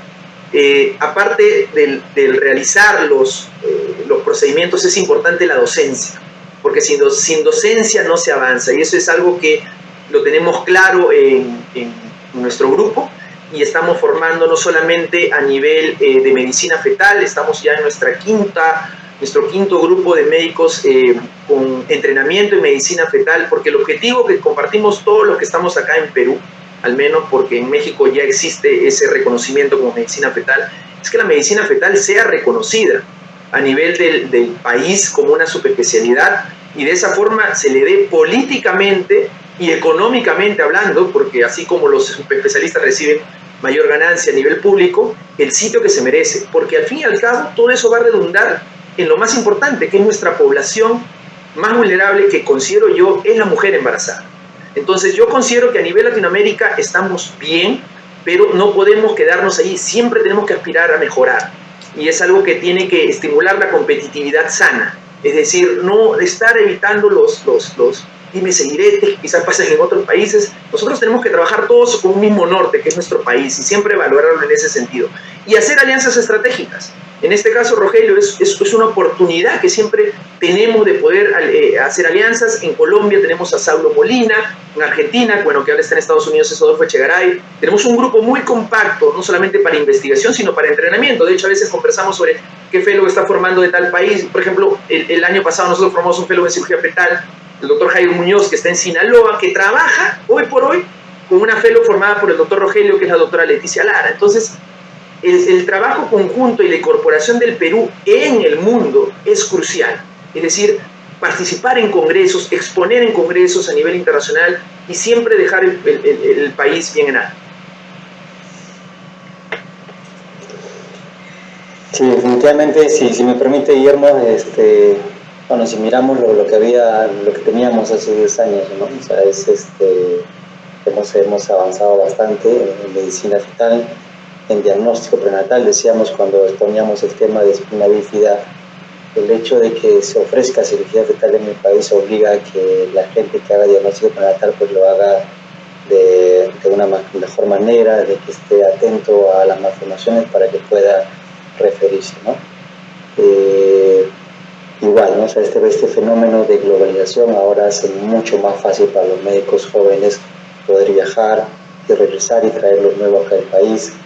El hecho de haber introducido la medicina fetal en el Perú ha hecho de que muchos jóvenes de manera masiva se enganchen ahora en programas de medicina fetal, empiecen a formar unidades de medicina fetal en sus hospitales o en la parte privada, y esto definitivamente va a ser beneficioso para todos. Totalmente de acuerdo. Rogelio, una pregunta, ¿tú haces espina bífida por vía laparoscópica o abierta? Sí, a ver, yo creo que la técnica hoy en día que está validada en el estudio aleatorizado es la técnica abierta. Lo que nosotros, todavía no existe un estudio aleatorizado con técnica fetoscópica que demuestre que ese impacto que esperemos que lo tenga. Con lo cual, clínicamente, la técnica quirúrgica debe ser abierta. Y las técnicas fetoscópicas deben ser realizadas bajo comités de ética, proyectos de investigación e idealmente en estudios multicéntricos para que demuestren el impacto de esa técnica que está en fase experimental y que está en constante cambio. En cuanto a la técnica abierta, lo único que nosotros introdujimos fue tratar de reducir al máximo el tamaño de la histerotomía.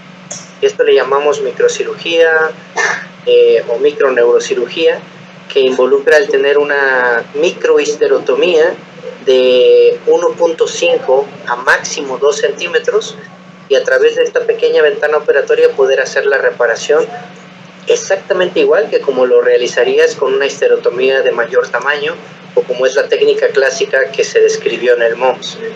Con esta técnica de menos invasión demostramos tener mejores resultados perinatales, menos ruptura de membranas, no hay casos de oligohidramios como complicación, tampoco hay presencias de aprendizaje, y de alguna forma el impacto clínico sigue siendo el mismo porque es el neurocirujano quien hace la reparación. En las técnicas fetoscópicas no hay neurocirujanos entrenados para eso. O sea, a veces la hacen cirujanos pediatras, a veces son gente que apenas está en curva de aprendizaje, Pues bueno, todavía le queda camino a la técnica fetoscópica y es por eso que nosotros realizamos técnica abierta, pero con técnica de microcirugía. Muy bien, porque había una pregunta en el auditorio que decía del parto vaginal después de la cirugía laparoscópica, reparación laparoscópica, que creo que como no tenemos experiencia en el tema ninguno de los tres, mejor lo dejamos para otro lado, ¿no? Walter, antes Rogelio nos habló de su opinión y Enrique también del tema del total trial con el tema de las hernias diafragmáticas moderadas, que para nuestro país son las que en teoría tienen resultado, ¿no? Osvaldo González nos pregunta, en esas hernias moderadas, te lo pregunto a ti porque tú eres externo a ese estudio que han hecho Enrique con Rogelio. Entonces, ¿cuál es tu opinión? O sea, claro, la evidencia que se tiene, ¿no? y lo práctico que uno puede recoger es de que necesitamos un complemento postnatal, ¿no? O sea, siempre cirugía intrauterina es una cirugía paliativa, ¿no? El tratamiento final va a ser el tratamiento postnatal, ¿no? Entonces, si la parte postnatal no está bien preparada o no complementa o no desarrolla como desarrolla la parte prenatal, pues poco vamos a observar cuando hagamos cirugía intrauterina, ¿no? Entonces, en ese sentido, si es que tenemos evidencia de que hay mejoras, ¿no es cierto?, con la cirugía fetal en casos moderados a severos, pues hay que empezar a coleccionar esa experiencia y mostrarlo al mundo, ¿no? Entonces hay que mirar esa experiencia, ¿no? Está muy bien. Sí, nosotros ya publicamos nuestra experiencia en la hernia moderada y los resultados fueron muy similares a los que se publicaron en el New England Journal of Medicine por el grupo europeo. Es una P de 0,5 y esa P de 0,5 puede ser significativa si duplicas la N, con lo cual eso hay que agregarle los casos de otro lado. Claro, a nivel internacional la conclusión es esa. Hay una mejoría en la supervivencia. Lo que pasa es que no fue significativa porque la N no alcanzó a tener el poder para verlo de forma significativa. Entonces, yo creo que lo que va a faltar es unir los casos de todos y hacer una publicación así. Y ahora eso es lo que vamos a hacer nosotros, que se le invitó a todo el grupo de Latinoamérica que estaba haciendo colocación de balón y que ya tenían experiencia técnica para tampoco mostrar las experiencias iniciales, y el impacto es contundente. O sea, sí hay una mejoría, pero pues es una mejoría sutil, que incluso en el total trial, en el grupo severo, fue de apenas un 40% de supervivencia. Significa que el 60% de los casos con balón se mueren. Sí. Necesitamos mejorar o introducir una nueva técnica o hacer algo más por esos bebés. Muy bien. Muy bien. Walter, una última pregunta. ¿Qué no se hace en Perú? Yo creo que se hace todo, ¿no? Tal vez nos falta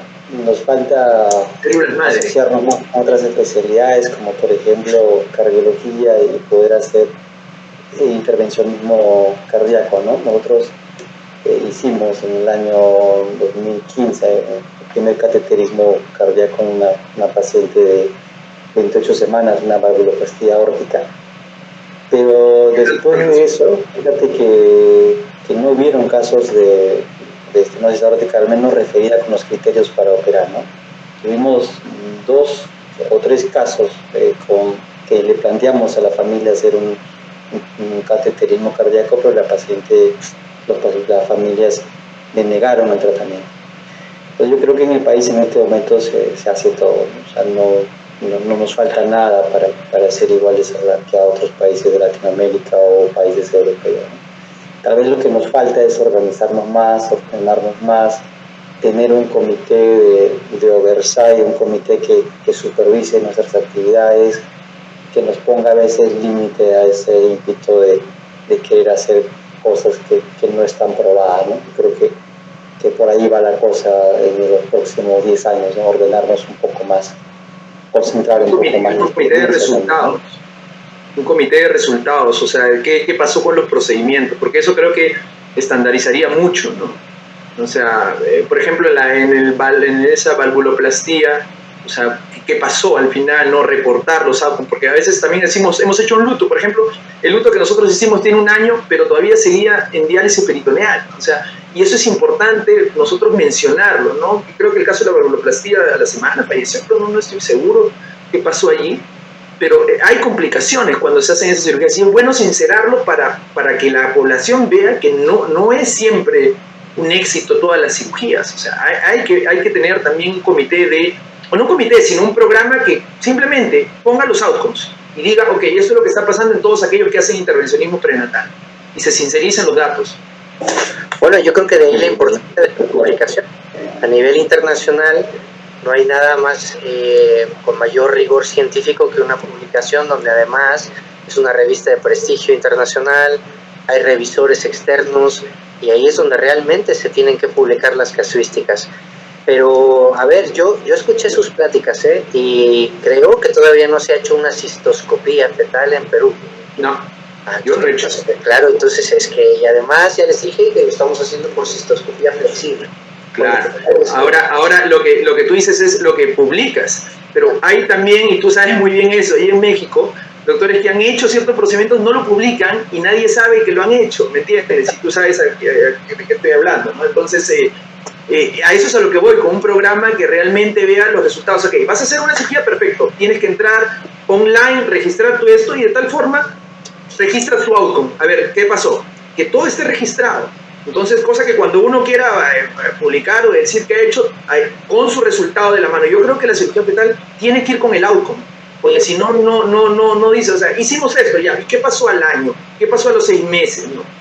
Y no, en la publicación uno nunca publica eso, a veces prefiere no, al final dicen, no, sí he hecho balones, por ejemplo, ¿no? Ahí en México hay otro grupo que hace balones, pero no ponen el outcome.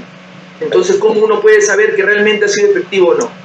Sí, y además el grupo control, no nada más de los grupos tratados, sino también al grupo no tratado. Entonces, sí, yo creo que las publicaciones deben de ser realizadas de eso. Y la otra es que pues, muchas de las revistas locales pues no tienen el rigor científico, ¿no? Nos aceptan lo que uno quiera escribir, pone ahí. Entonces, las revistas internacionales es donde realmente está habiendo un análisis, una crítica, una revisión, y donde realmente incluso uno tiene uno que presentar hasta los datos para que ellos verifiquen que esto sea verídico, y es ahí donde realmente se demuestra la verdadera experiencia de la técnica y luego la experiencia de los grupos. Y es así como algunas técnicas un día pues van a desaparecer y otras se van a reemplazar. Y eso también es una invitación a que dejen de hacer éxito. Yo estoy decidido, es otra cosa que falta en Perú, ¿eh?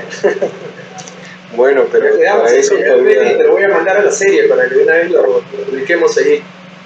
Primero tenemos que ver, porque si fuera siempre posible hacer todo de las manos de Rodrigo, me imagino que si te encuentras una placenta anterior y quieres hacerle una fibrobronco va a ser un poco más difícil que si la placenta es posterior, ¿no? Igual, siempre cada caso va a ser diferente. Claro. ¿En qué caso no operamos una espina bífida? Pregunta. ¿En qué caso no operamos una espina bífida?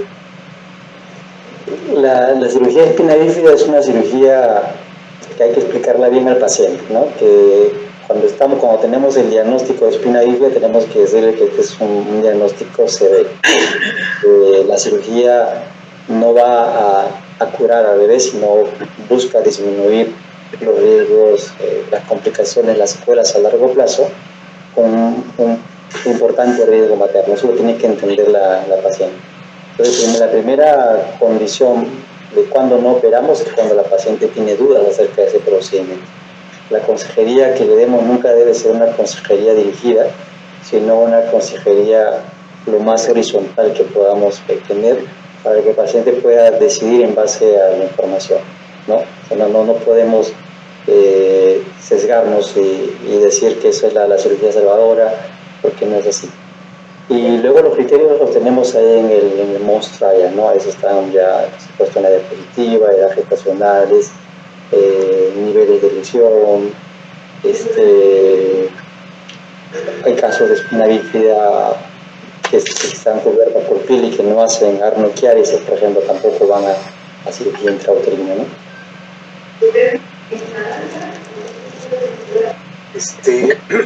Muy bien, muchísimas gracias. Yo creo que en aras del tiempo vamos a dejarlo acá.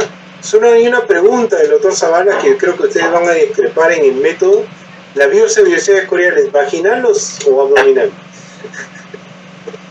Vaginal. De acuerdo a la experiencia, ¿no? De acuerdo a la experiencia, el grupo español ha desarrollado una experiencia bastante fuerte sobre cirugía, sobre biopsia por vía vaginal.